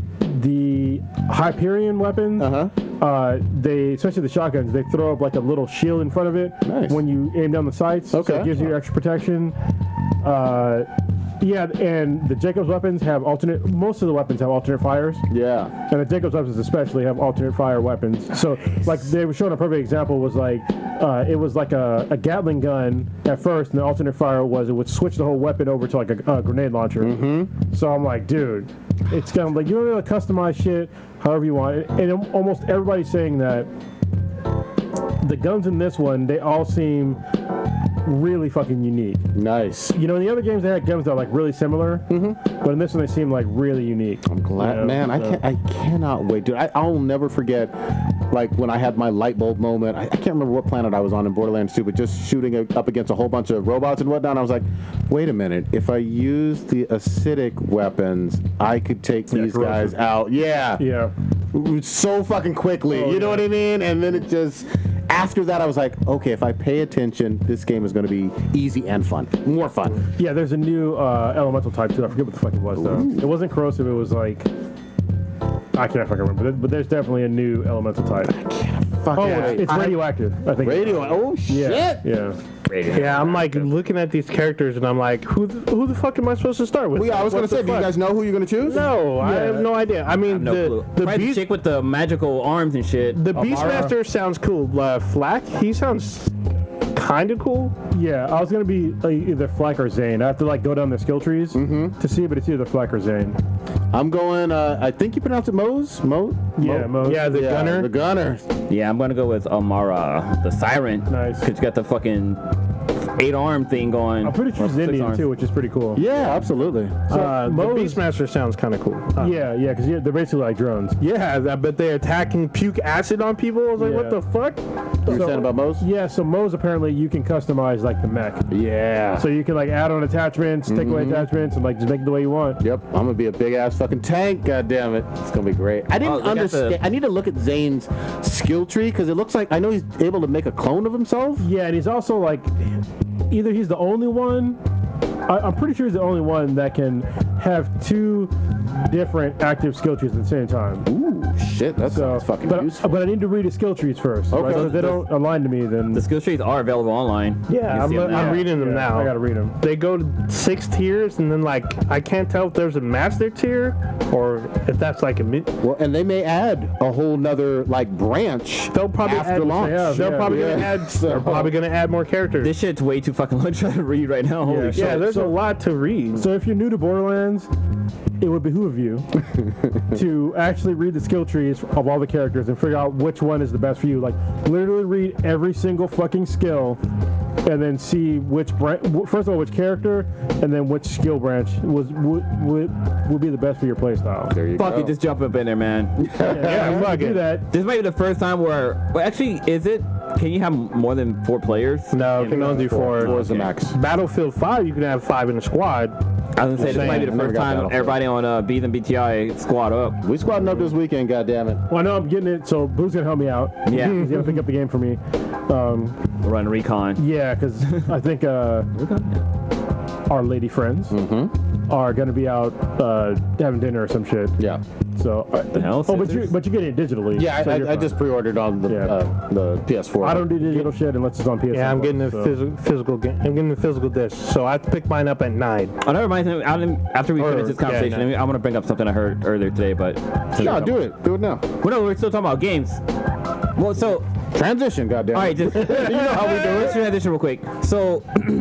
there was this, I guess, a report that came out earlier this week where apparently CDs and record players or records are on the rise. Yeah, I've That more and more people are starting to buy more digital or more hard copy content than they were ever before. Check this shit out. I was at Target yesterday, and there's a fucking vinyl of the songs for Stranger Things. Right by the CDs and the fucking DVDs, there's a big ass fucking vinyl for the music just for fucking Stranger Things. I was like, what the fuck? Yeah, so I own some records. Once the Infinity base is up, I'm going to buy more records. So there's a few reasons why that they're on the rise now. First reason is, records especially, they sound better than digital. All right, there's no disputing that. So anybody that's thinking about, digital music sounds decent to you, like if you're just like doing shit, but if you're like trying to, I mean, you can still enjoy it, but any digital music, it's still ones and zeros at the end of the day, so it's either on or off. So at the end of the day, there's no like real waveform. Yeah. Right? On records, there's a waveform, so things will sound warmer if you're actually listening to it. You know what I mean? You can listen to music, and it's still fun to listen to on digital. It's convenient, but records still hold the edge as far as sound quality goes. The second reason why is the same reason why I don't fucking get digital games. All right, it comes down to digital rights management. So unless you're buying your digital music and like downloading it, if you're like relying on if you're using like Amazon Prime Unlimited or Spotify, some shit like that, anything that has to do with digital rights management, you can get fucked. I've gotten fucked before about digital rights management because I had Zune Music, right, where I had a bunch of shit. I was subscribing to it like for a long ass fucking time.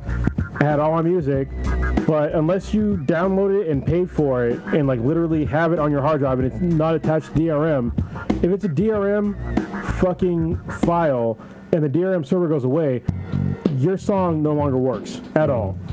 That doesn't exist with physical copies. And don't get me wrong, somebody's gonna be like, oh, well, CDs degrade over time. Yeah, you're right, they do degrade over time. It's a long fucking time, but it degrades over time.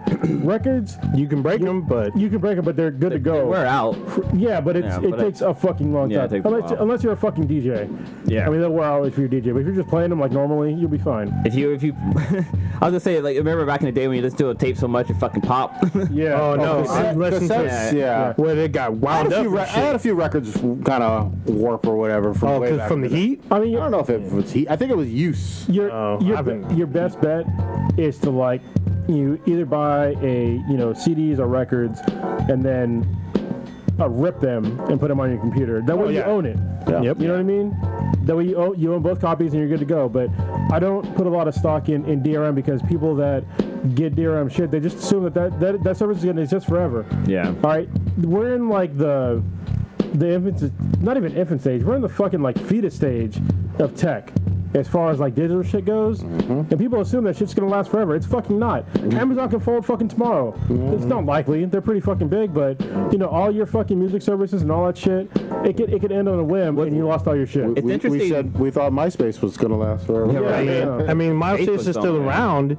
However, it is not what it used to be. No. I was gonna say with Amazon, like even like I have Amazon Unlimited for their music service, and like you can add songs all you want, but doesn't mean they're going to be there. Cause like I went to try to listen to Rihanna's Under My Umbrella song, and it's not on there anymore. Yeah, it's all of her content's been fucking pulled from Amazon. I'm like, fuck, I hella wanted to listen to that song. And sometimes it's not even just that it's gone; it's just that they changed it to like a different like section on their shit.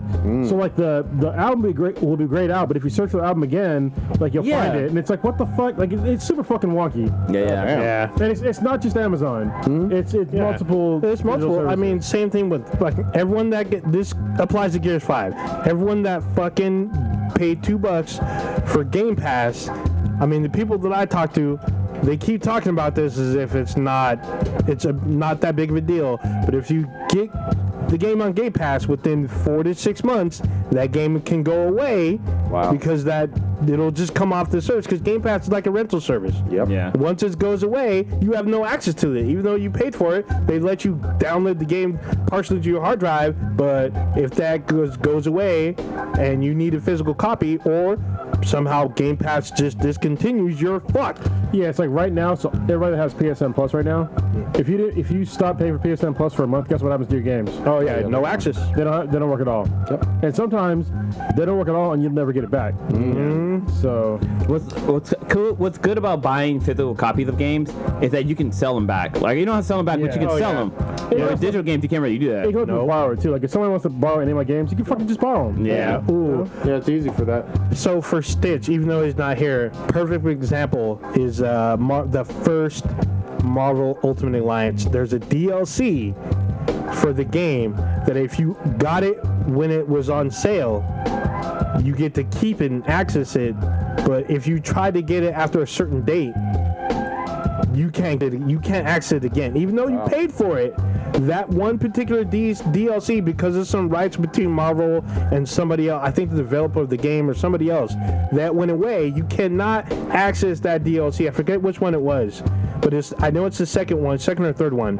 But because that went away, or I think the developer folded. That's what it was, and you can't access that DLC anymore, even if you paid for it or not. Goddamn.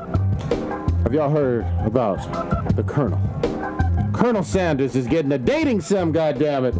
Just trying to catch up with Facebook. Yeah, Popeyes, I guess. So it's like a young Colonel Sanders with the anime Colonel Sanders. Yeah. You gotta pull this out. It looks so fucking weird, man. Is it anime or American cartoon? It looks like some anime Colonel Sanders with a dating sim app. Man. It just happens to coincide with, not coincide, but shortly after Facebook's dating site went live in America. Facebook has a dating site? Yeah, well, they have a dating portion of Facebook now. It's been live in other countries. But this game had to be in development before then. Come on now. I mean, so? Holy shit, really? Yeah. What the fuck? Anime Colonel Sanders. It's only in Japan or something? No, I think it's live. Yeah, I think it's a dating sim, so it's a game. Yeah, that's what I'm saying. Oh, I thought it was a dating app, like, you know, you can meet people at KFC and get your greasy chicken on. Yeah. Just fucking in chicken grease. There you go for the watchers. Colonel Sanders doing his thing, man. Looking like Yuri on Ice. Yuri on chicken.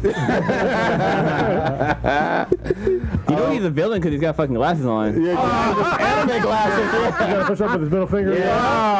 Yep. Blonde hair with glasses, or white hair with glasses. Fucking man. villain. He's Instant OP. Villain. Yeah. I think this is actually going to be a surprise hit, man.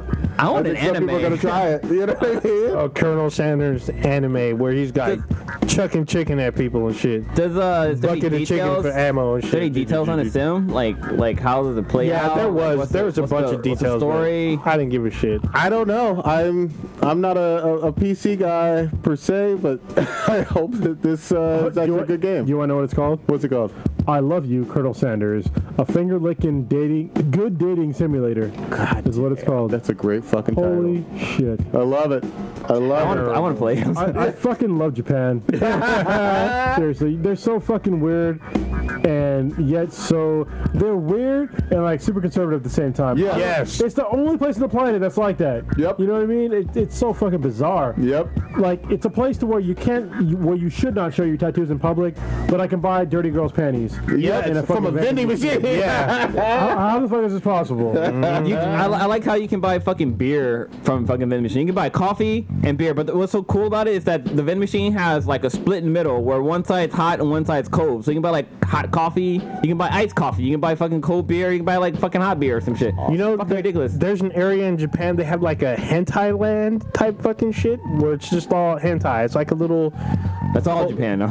Yeah, it's like a little cul-de-sac that sells like a bunch of fucking hentai bullshit. And I'm just like, what the fuck? I think Japan would be like they're real close to like being like the perfect society if it wasn't for like them being overworked. Yeah. And them being okay with being overworked. Yeah. I think the suicide rate's pretty high there. Yeah. If it wasn't for that, like, Dude, they have a forest.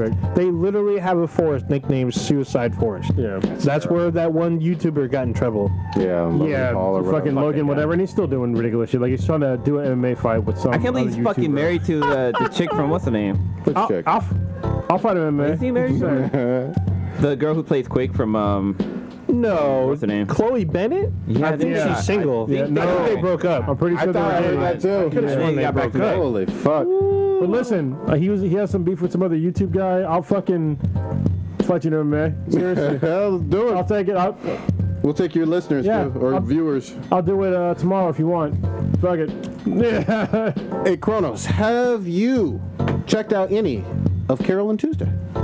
Carol and Tuesday. Carol and Tuesday. Oh, the anime. Oh, no. That's the new one from Shinichiro Watanabe, It's right? from your boy. Yeah, It's on Netflix, right? I heard about it. I haven't watched it. Yeah, I saw it, but then I was watching.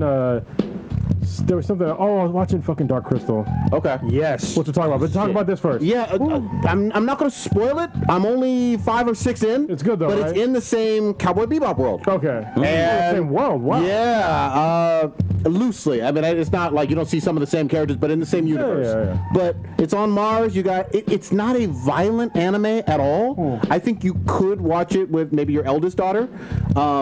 Even though it comes off as TVMA, I have no idea why it's TVMA. She can watch whatever she wants now. But I mean, like, there's literally, I haven't even seen any swearing or violence or sexual stuff whatsoever.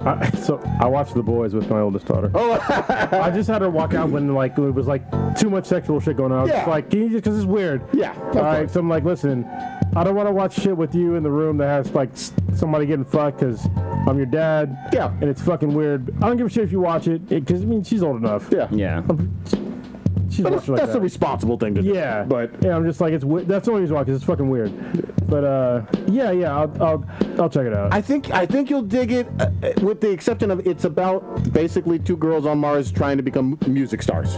I mean, they're like trying to be pop stars. There's no mechs. There's no shooting or whatever. But it's cool. Thus far, Shinichiro Watanabe has done no harm. Yeah. So he has not made anything else that's been bad.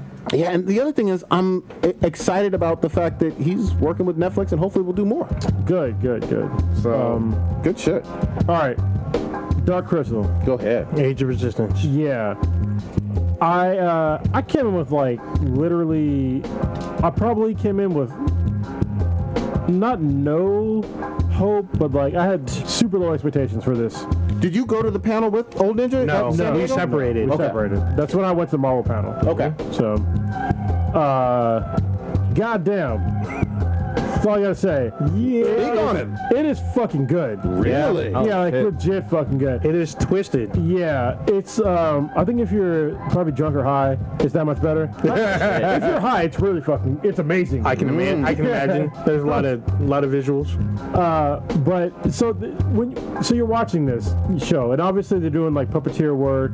There's Like some actual puppet stuff here. yeah, like Yeah. puppets, like people's like hands and puppets and shit. And it's like a mix of like puppeteer work, and there's some CGI too, but it is so well done that it's like goddamn. Like there's times where like I'm watching everything happen, and I have to like step back and like think in my mind, these are fucking puppets. Yeah, like they're Yeah. fucking puppets. It's that good. Like they crossed the line between they crossed the Uncanny Valley. What? And I'm just like, how is this even possible? Like they're obviously puppets, but it works. Like I think it's the fact that they're doing a really good job with the puppets, Okay. and then a really good job with like the voice actors. Is the world believable too? Oh yeah, 100%. 100%. If you watch the original Dark Crystal, it just expands on this world, and the cast is star-studded. A special shout out to Simon Pegg. Wait. Tell me these other stars. You said Simon Pegg, but who are these stars? Oh, So You're talking about stars. Simon Pegg. Recon, where are the receipts? Almost pretty much half the cast is Game of Thrones. So you have Natalie Dormer, you have Lena Headey, you have Natalie Missandei. Her name is Natalie. I don't know her last name. Mark Hamill's in it. Taryn Edgerton, Mark Strong. Oh shit. Yeah. Keenan? Helena Bonham Carter. Yeah, Keenan Michael Key, Andy Samberg, Eddie Izzard's in there. Eddie Izzard, Jason Isaacs. yeah. Alicia Vikander, who was Tomb Raider, right? That's a Tomb Raider chick. She's also married to Michael Fassbender. No shit. Oh yeah, Wong from MCU. Ooh, He's in Aquafina's it. up in there? Yes, Yeah, Aquafina's yeah. in it. Mark Sigourney Strong, Weaver. What the fuck? Yeah, the list goes on and on. They got some big Oh, Helena Bonham Carter. Yeah. Shit. Tony Weaver. Look at all these people. Wait, they got Damn. Sigourney Weaver up in that? Yeah, Sigourney Weaver's in it. Also, the chick damn. from she was in Ready Player One and Ant-Man and the Wasp. How She's the in fuck this. they afford all these great stars? They have I don't fucking know. I don't know, but they do not slouch with this shit. They bring it Yeah, for this fucking show. It's literally like watching Game of Thrones with puppets. and it's fucking dark. I was like, dude. I know the original one was fucking dark as fuck. Yes, it was. It was scary for a fucking puppet thing, and it was PG. Yeah, this shit, it's pretty fucked up. What's the rating on this one? What? I don't know. That's a good question. There's no like. Obviously, there's violence, but it's not like there's no blood. No, that's not true. There is blood. How far are you? Maybe episode 4 or 5. Okay. Wait, it's a series? It's not a movie? Yeah, it's a series. Oh shit, I didn't know that. Yeah, there's blood because someone dies in a very fucked up way, and there's blood. Oh, okay. So yeah, it's rated PG.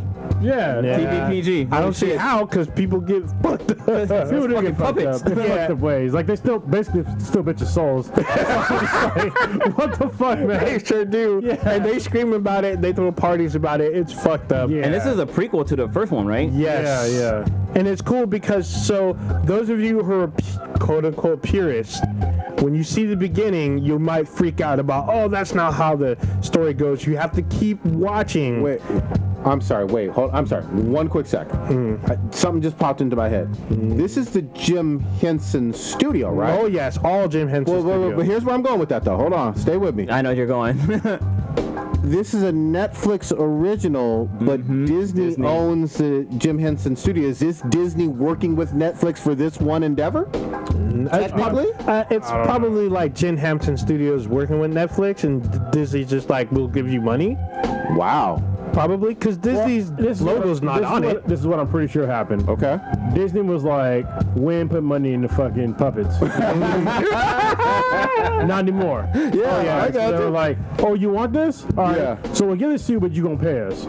Makes sense. But this is going to be, I hope it's a huge hit, because I came in there with super low expectations. It's fucking blowing me away. Yeah. Nice. I did not expect to like this. How many episodes are we talking about? You said you're on 4 or 5. There's 10 episodes. I just finished episode 9 last night, so I'm gonna watch episode 10 probably tonight or tomorrow. And 30-minute episodes each? Hour-long episodes. So, well, mostly hours. They're not 50. hours. They're like Yeah. 57, maybe 56 minutes. Maybe. A lot of shit goes down. It's worth watching. Shit. Like the first episode was good, and it just keeps building, getting better and better and better. Yeah, they do a really it good gets job darker. of storytelling. It gets darker and darker. If you're only 4 and 5, shit pops off even more as you keep going. Yeah. I'm like, holy shit. It's just going up, like as far as like the entertainment value. The characters, it goes deep into like racist shit between there's like layers in the racist shit, and I was just like, dude, like for real. There's that, but there's also classism. There's genocide. I mean, genocide's coming. Yeah. You know it's coming, but it starts with like a spark, a literal spark. Yeah. And it just keeps going. Oh man, with some CGI soul sucking, man, it is dank. It's a dank fucking show. It's that fucking the peeper beetle. Remember that shit, the peeper beetle? Oh yeah. I was like, what the fuck? So I just looked up.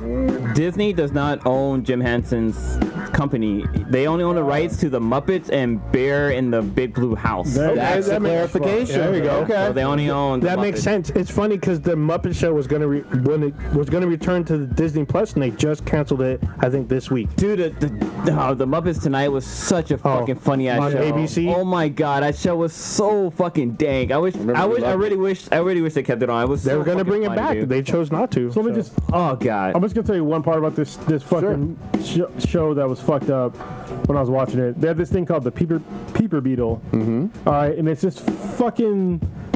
It's like basically a fucked up worm that they put somebody's head in a cage, and the cage shrinks to like fit their head, and they put like this fucking crazy worm thing in the top of the fucking cage, and it goes into somebody's eye and like eats their eyeball out. What the fuck? And I was like, dude, like what the fuck?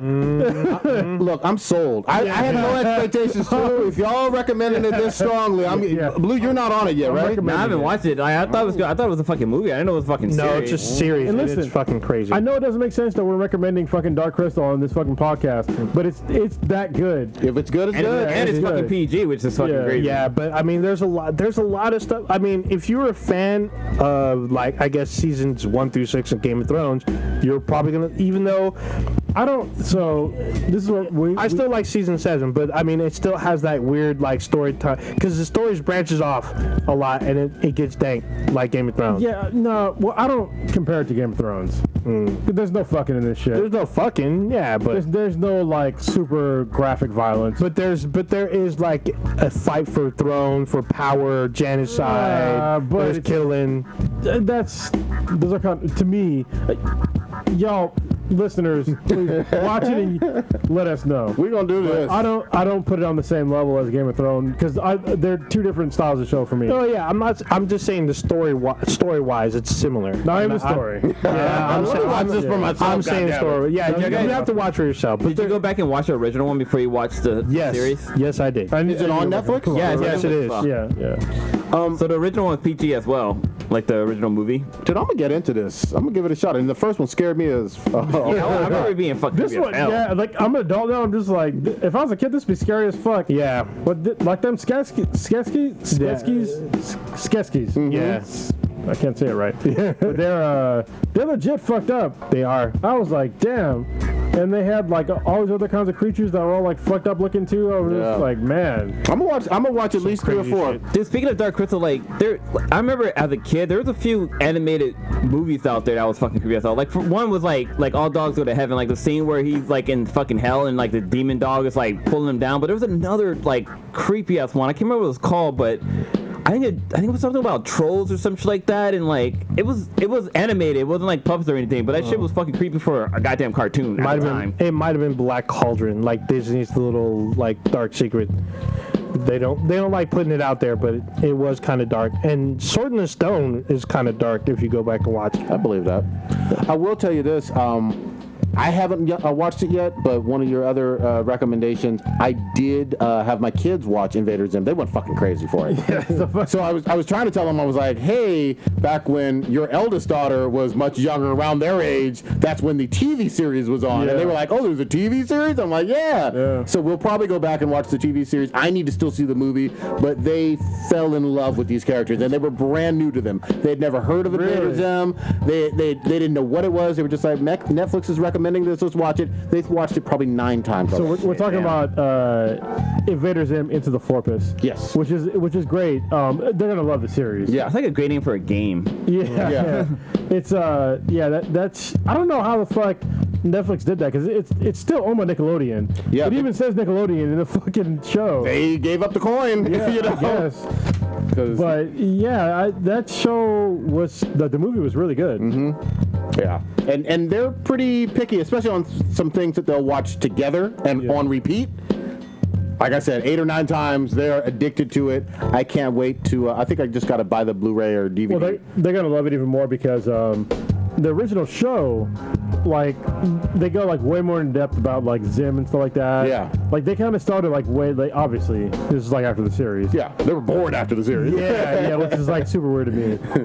But I mean, obviously I have a 2.5-year-old, so she doesn't know shit either. Yeah. But like the series, like when like they didn't even explain how like Zim is allergic to meat and water. No. You know what I mean? It's just like they just rolled with it and were like, these characters are it. Like it worked. I used to have a big plush Burr. Yeah. Like his head was like this big and his body was like this big. You know, so. But it's always weird to kids. Like, again, they don't have any concept of time before them. So to them, it's not only new, but it's refreshing and exciting. And to hear that there's a whole like 2 seasons, 3 seasons? I think 3. Yeah. Like it was basically like 2.5. Yeah. So this is what's weird. Now that we're not even gonna say we're kids. So me and you, we have kids. So when we were growing up, you know, we grew up with the same style of parenting, and I think what me and you probably both saw from like previous generations was through music. Oh yeah. We probably didn't watch as many TV shows as like our parents did from like back in the day. Older we did, but when we were growing up, like music was like our link to like our parents. Oh, absolutely. I remember like listening like all the old music and shit like that. 70s Motown and shit. Yeah. So I think for like kids now today, they're probably gonna get the same thing through like a more diverse versions of media. So they're gonna get like more movies and more, TV shows and shit like that. It's not gonna be just music. Yeah. So it's cool to them like get their hooks into them with like Invader Zim. Now they're gonna want to watch the old series. The whole thing. Yeah. So that's really awesome. Yeah. Yeah. So I wanted to make sure I put that in there because I know you strongly recommended it. I have to see at least the movie for myself though. I'm gonna get an Invader Zim tattoo at some point in my life. Do it. So I'm either gonna get the Urkin fucking symbol or like a Gur. There you go. So. Dude, kind of jumping back to the Dark Crystal. I'm not sure. It's been posted on like, I think we're pretty reliable sites where I guess the little kid that was in Labyrinth, the one that played the baby, was actually like in the making of the he's a Dark Crystal. Yeah, he's like a puppeteer. Yeah, that's kind of cool. So that's like twist because I think Jim Henson made the Labyrinths, and so he's like ended up working for that company. Yeah. But so the movie I was talking about that was a creepy ass movie as a kid was a Troll in Central Park. I don't think I've ever seen that. Came out in like '94, which is fucking it's fucking dark as hell. It's about like the cartoon. Yeah, it's animated. It's about like this little kid who gets like lost in Central Park and like some troll finds her, and like it's fucking creepy as hell. So a hobo then, right? I was about to say. Yeah. But then the same thing happens in All Dogs Go to Heaven, where like the pit bull dog had like a little girl who can talk to animals, and so he was like gambling and shit, like throwing bets forever. Dude, I think it's on Amazon Prime right now, but it's fucking that animation is dark as fuck. Wait, so you know what's really cool about Dark Crystal: Age of Resistance is that at the end credits when they roll, they match the puppeteer's name with the voice actor's name. Ooh, very nice. I was like, that's really cool. Yeah. Because like, honestly, the puppeteer is just as important as the fucking. Oh yeah. They're an actor basically. Yeah, because they're controlling like so first of all the eyes in like a lot of the characters, they look really cool. Yeah. And then like when they're matching up like the lips to the voices pretty realistically, you know what I mean? Yeah. And like the whole movements, and it's not even just like there's like little shit with like head movements and like the way they're looking around and like their brows furrowing and like the way their lips move, where it's just like it seems really realistic, but it's like a fucking puppet. So you have like these moments in time where you're watching it and like you forget that you're watching puppets. I love that. There's some crazy, like especially when something fucked up happens and like you watch their eyes slowly like get hella big. You can see their eyes like dilate. Dilation no, but you see the actually, like eyes kind of pop out. Right, but no, the eyes don't dilate, but your brain automatically puts like the eyes opening up with like that same thing. So your brain is filling in like all the other cues. Yep. That's why it's like breaking like the Uncanny Valley. That's fucking crazy. You know what I mean? Like it's really cool. The Uncanny Valley is usually a term for like AI and shit, and like the way graphical shit looks. But I'm applying this to like the puppets, because once you watch it, you'll understand. I'm gonna check this out in between Borderlands this weekend. Dude, I wonder what Bill Burr would say about the fucking puppets, because think about the AI shit. I actually got him. Yeah, we've been Netflix heavy. I got one other quick thing that you guys may not have watched on Netflix. Is it another anime? No, it's not an anime though. I'm gonna actually save you guys' free time. I love Katie Sackhoff. Starbuck. Oh, Starbuck from Battlestar Galactica. She was one of those tour de force characters. If you've never seen the 04 through 09 Sci-Fi Channel Battlestar Galactica second series. Not she the red first dress? She was the one with the blonde hair as a pilot. She's Starbuck. Yeah. I never watched it. Really? Wow. Yeah. It's worth watching even to this day. I got suckered into going to the Oathbreakers Battlestar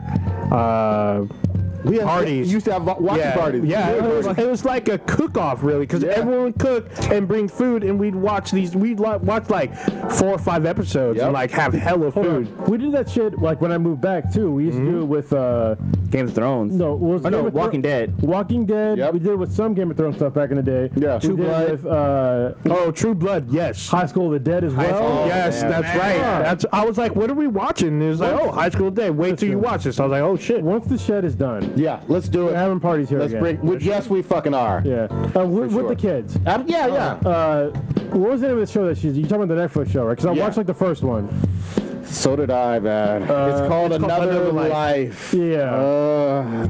I mean, I like my good sci-fi. I love Katie Sackhoff, but god damn, this one was just... It didn't work at all. There's no chemistry between her and her co-star. I'll put it to you like this.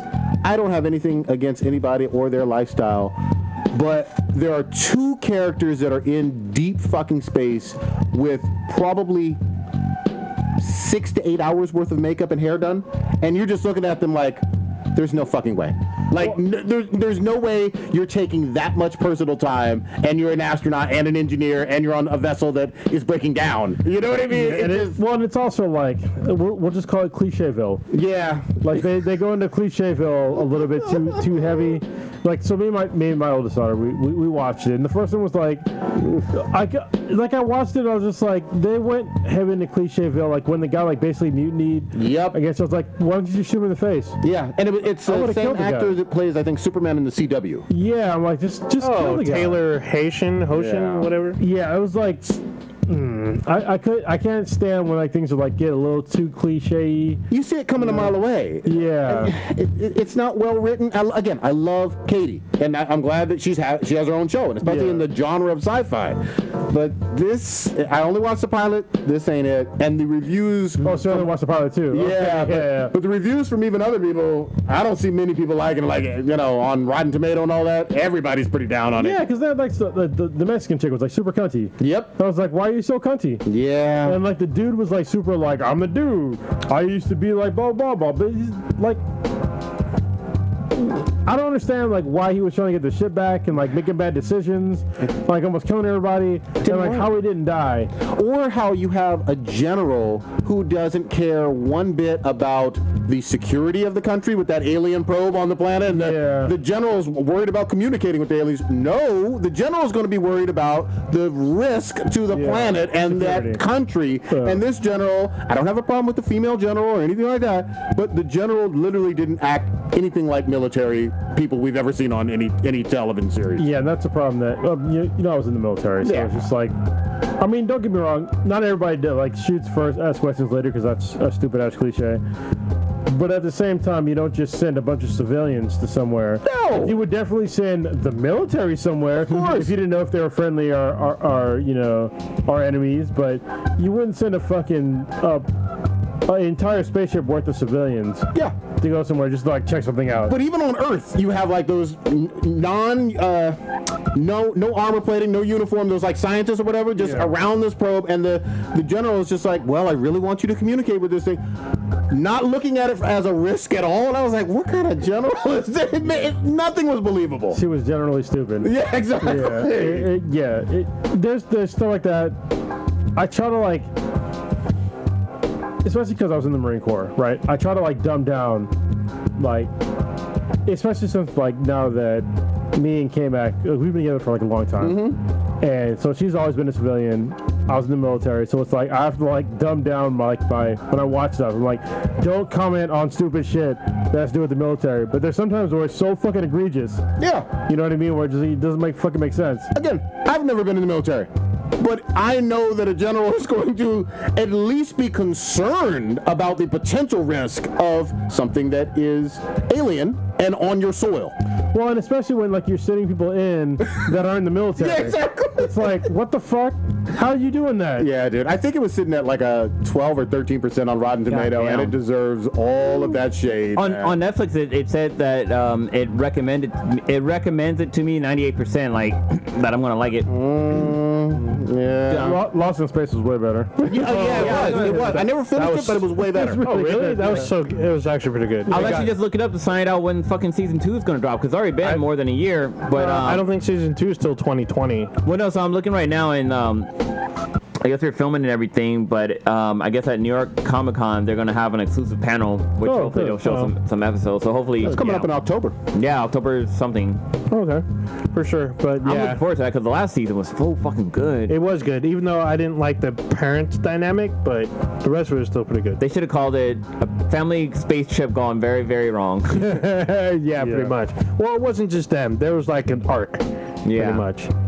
So that got all fucked up. I actually like the Lost in Space movie that they had with the dude from Friends. I thought it was entertaining. Yeah, it was entertaining. movie, it's not that great. The only thing I liked about that was Gary Oldman as the doctor. You could never go wrong with Gary Oldman. Yeah. I love him. Yeah, he's a good actor. I wish he was General Grievous. He was so close to being General Grievous. That would have been interesting. Yeah, but everything got fucked up last minute, so that fucked that all up. Oh, we could save it on here because I don't think anybody. I think it was Stitch who saw it, right? No, I saw it. Okay. Do you want to give a quick? Seen it yet. You want to give a non-spoilery impression, real quick? So I didn't know this, but the movie is damn near 3 hours long. God Yeah, damn, it's that's fucking long. So it's 2 hours and 50 some odd fucking minutes, and I've actually seen it twice. What the fuck? Yeah, I saw it for So free. you must have liked it enough. I saw it for free the second time, but it's a really long movie.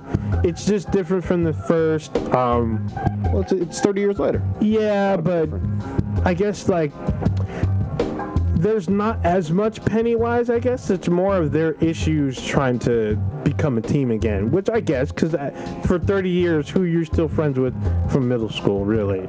Like, so there's a lot of that. I don't know how much different it is in the book.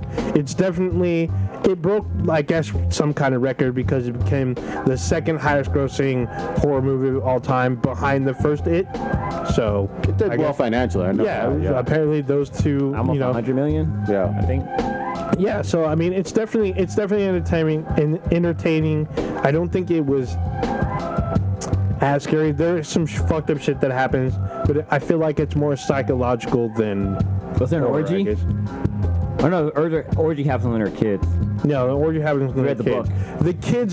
The young kids are still in this as flashbacks. Okay, that's So it's not completely just the adults. The kids are there for flashbacks for stuff that looks like we may have missed in the first film. But it's as enjoyable as the first one because the first one was I pretty think good. it's just as enjoyable. It's just different, I guess. I don't want to explain how different. I don't want because it'll spoil shit.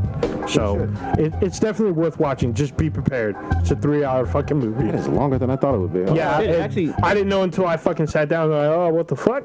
It actually made 185 million. Yeah, that's pretty fucking That's a good. good number, man, especially for a rated R horror. Yeah. Yeah, that's like fucking Avengers movies money. No, Not quite that, not man. quite. Not quite that. Avengers, like in a opening weekend worldwide, was like 400 or 500, maybe 600 million. Worldwide, yeah. Yeah. Domestically, it'll make that. Yeah. It'll make 180 something. Yeah, but again, drastically different budgets too. Like Yeah. you have to Oh, yeah, remember for that sure. too. Budget One for this one was drastically 60 different. million. Drastically different, like people that can actually watch it. Yeah. That's Yeah, because rated R 17. limits your audience. There we go. All right, so can we talk about Demon Slayer for a minute? Yes, please. I'm God not damn. but I do want you guys to talk about it. 'cause Wait, where are you at? What's gonna happen? She met the butterfly. I think I'm like 3 behind. Yeah, she No. did the butterfly woman. Yeah, you need Sorry. to catch up, man. we I, got- Oh I my will God. definitely. I'm gonna do it this weekend. 'cause we're gonna- Sorry. We're gonna spoil the shit out of like Yeah, your entire there's life. literally a Carol and character I Sunday want fucked to up fucking my die. shit. Like I was gonna watch Demon Slayer and then I binged like 6 episodes of Carol and Sunday. God, dude. What? Of Carol and Sunday. Oh, okay, yeah. Or Tuesday. It's Can wild. we actually roll it back a little bit? Okay. I only talked about this briefly because I didn't get the experience that the Oathbreaker did, but Crunchyroll Expo Oh yeah. because you did all the interviews. Yeah, so- and I got the portable mic over Yeah, there. thanks. A week late. I mean, whatever. You got notes, bro? I mean, I got a few. Just Well, yeah, some please. real. I don't know what's on there, so you got to give me some. Oh yeah, I'll break it down. Break it down. I did a quick interview with Terumi Nishi, who did the character acting. Hopefully, I'm not butchering her name from character directing from the 4th season of JoJo, which is really nice. I asked her some questions about those characters, which I love. The one that was surprising to me was Yoshiro Takanashi, who is a composer that did Naruto, Fairy Tail, Sailor Moon, and Zombieland Saga. The guy's like early 60s and has way more energy than all 4 of us combined. Like he's just all over the place. Serious rock star, loves metal. Every question he related back to his love of metal and getting into 70s metal and wasn't I 80s there? metal. Yeah, I mean, the guy knows his stuff and just his life is metal. Let's just say that. And he is just a fun, bubbly personality. He was so cool that he actually started following people who were interviewing him on Twitter right then and there. And I was like, you don't want to do that with me. But he was cool. Guy was Yeah, let's talk awesome. to him he was about, like 60 with like pink hair or some shit. I was Yeah, talking it about wasn't like pink. Brendan Small.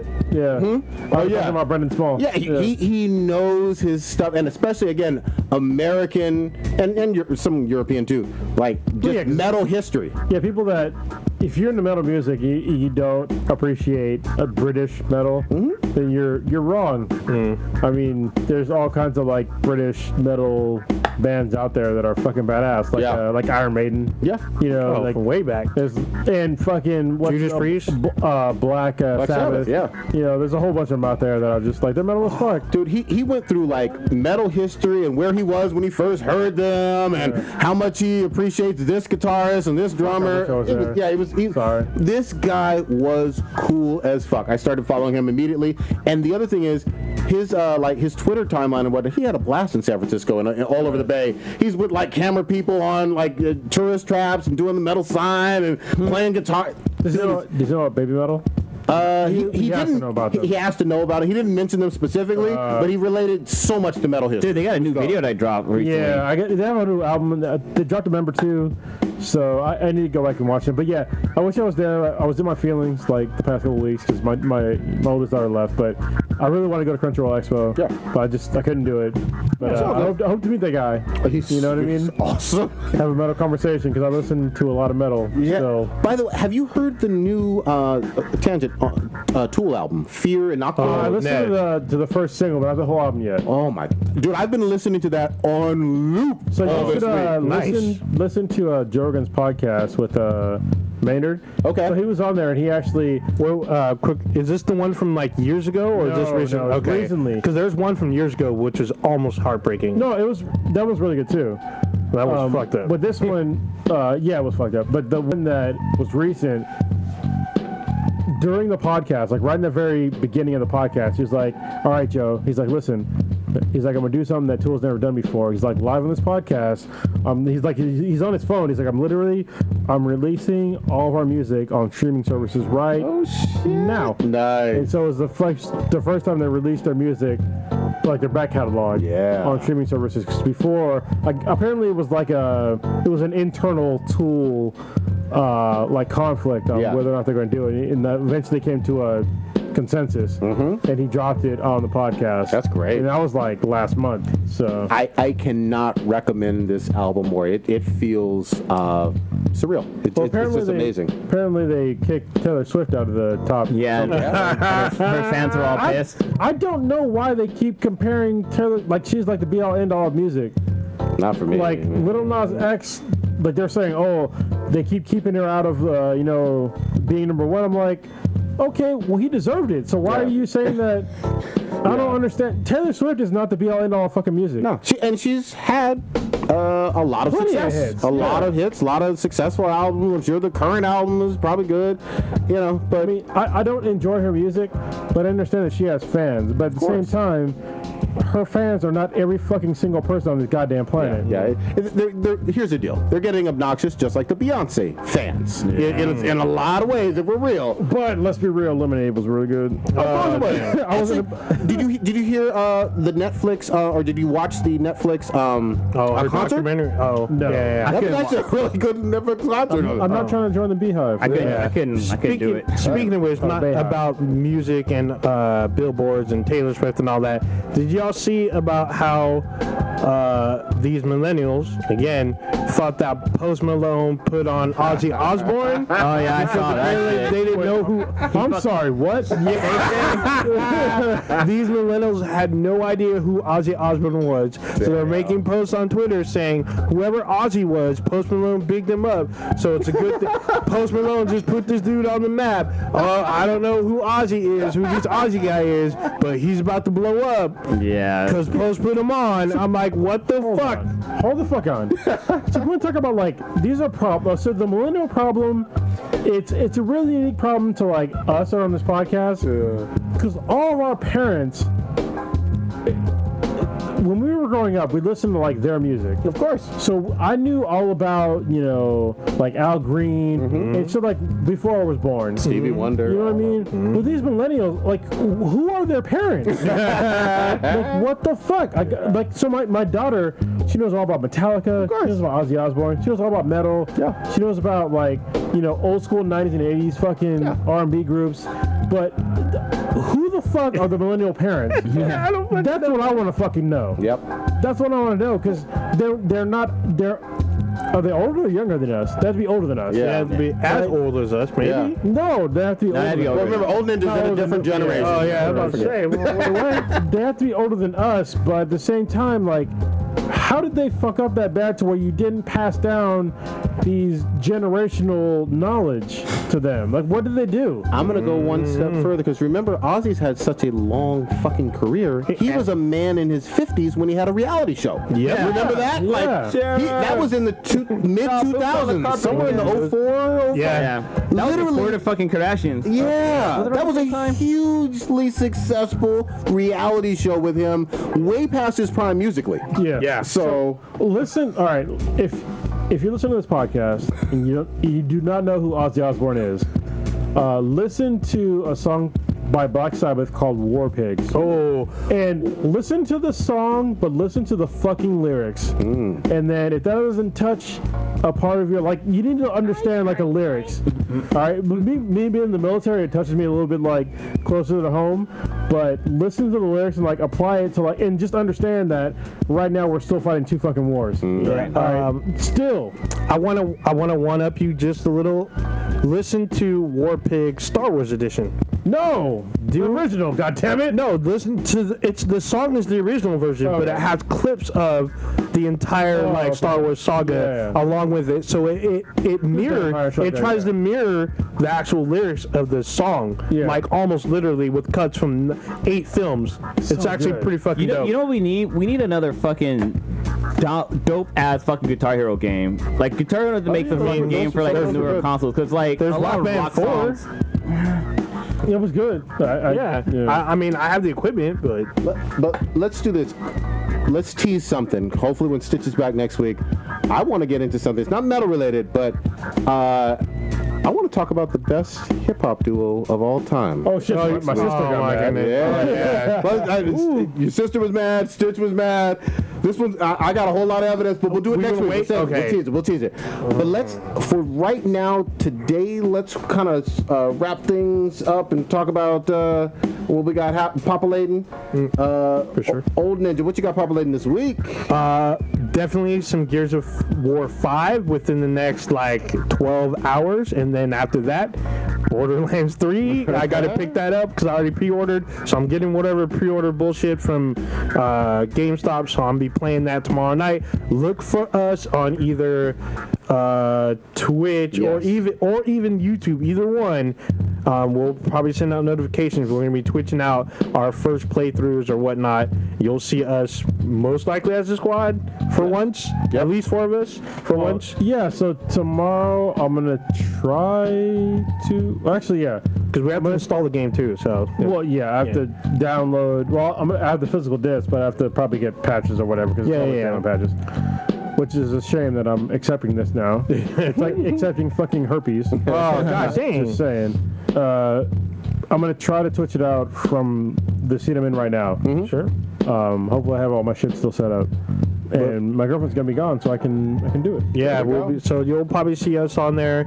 I'm going to switch between Gears 5, Borderlands 3, and I'll try to sneak in some Control, because I'm playing Control, because that game's actually kind of addicting, even though it has weird frame rate slowdowns.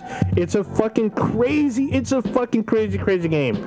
There's a lot of shit you can do. You feel almost like Jedi God-like, but there's some issues. I'm docking points from them for not having Janet Jackson in it. Fuck them. Oh, god dang. All right. Were you good? It's like people are listening right now. What the fuck are you doing? Listen, you little fucking bastard. Janet Jackson had some badass albums back in the day. Listen to If and start fucking. All right? Dude, all of her songs about fucking. Goddamn. Yeah, pretty much. Oh, on Sunday I'm going. No, not If. What was the one that was Anytime, Anywhere? Anytime, Anywhere. Oh, yeah. That's on the same album? Yeah, the same album. Yeah, it's on the same album. That's a better album to fuck to. Yeah. A better song to fuck to. Did you know Bruce Leroy's in that? Oh, yeah. You go All watch right the up, video? Time at. Damn. Yeah. He's All right, in Blue, that what you got populated? With the Sunday is San Francisco Giants baseball game, and it's Star Wars Day that day. Nice. I'm going to that. Good shit. Blue, what you Well, got? since you said that, the following week is Batman's fucking birthday, and so they're gonna have Giants thing at with Batman bobbleheads. So I'm gonna try to sweeten it, see if we can go to that, so I can get that. But so this weekend is actually this Friday is I guess Blue Senior's birthday, so I'm actually going down to LA to see my dad for his birthday. I'm definitely going to pick up Borderlands 3 tomorrow. Be there at 9 o'clock to pick it up.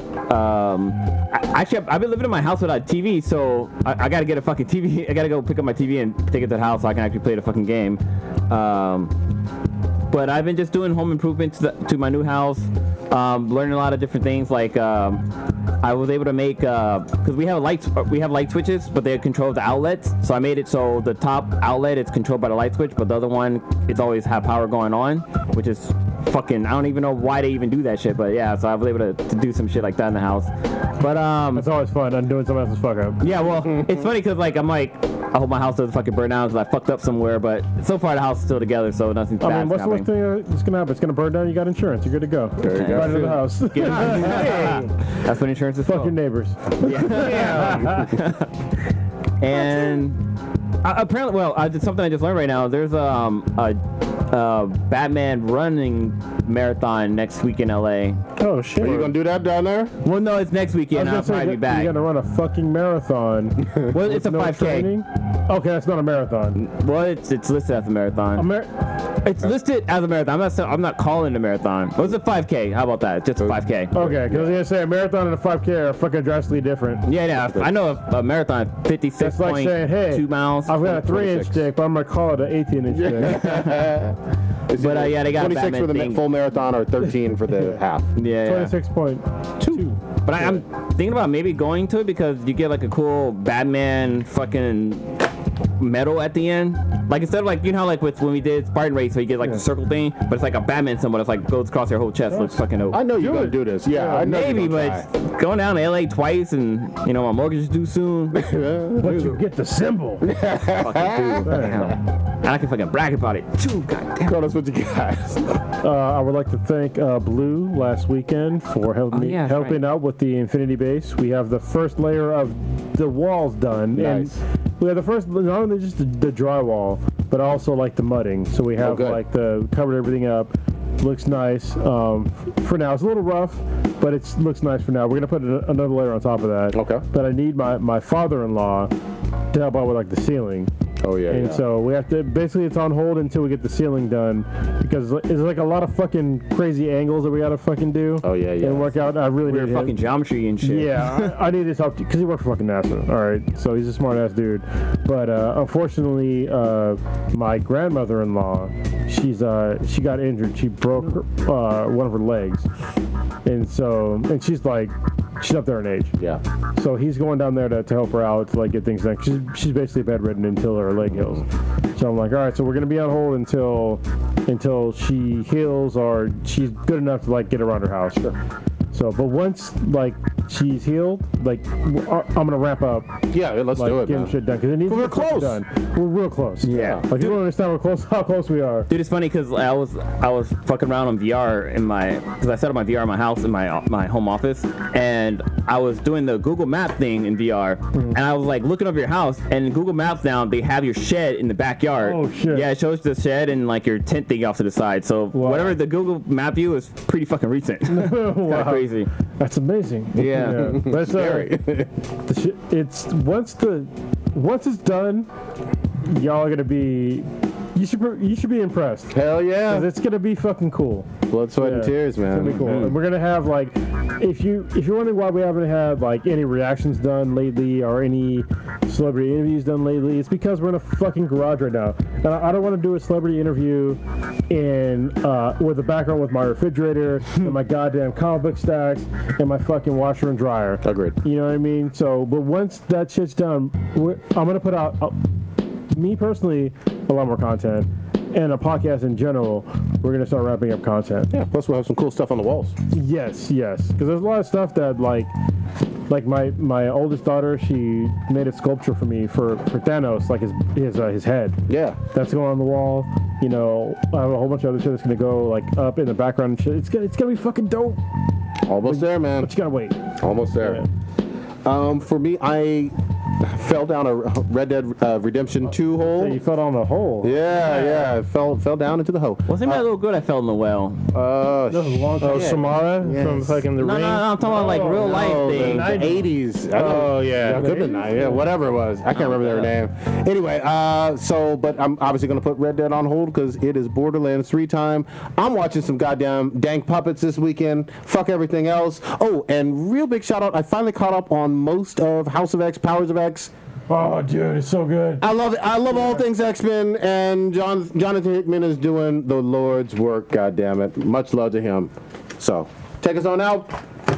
All right. You just witnessed the dankest podcast on the internet. We are Black and Black times Infinity. You can check us out on YouTube with Black and Black times Infinity. You can check us out on Twitch with twitch.tv/BThanBTI. That's BTHANBTI. On Twitter at BThanBTI. You can check us out on our official website, binheadproductions.com/BThanBTI. On Amazon, we have an app on there. Download that. You're listening when we go live. And then we're on Player FM, Stitcher, Radio Republic, and we're on Spotify now. Is that correct? Soon to be on Pornhub. We might as well be on Pornhub. Fuck it. Are we on Spotify? Is that correct, Cronus, or not? Spotify? Actually, I don't think so. I'm going to work on it, though. Okay, sure. Yeah. And then, next weekend. There you go. Oh, and on Instagram, we have an Instagram. Check out all of our fucking shit with BTI. We have a bunch of cosplay pics that mostly blue tick. Huge anime titties. God damn. Learn your history, millennials. Respect your shit.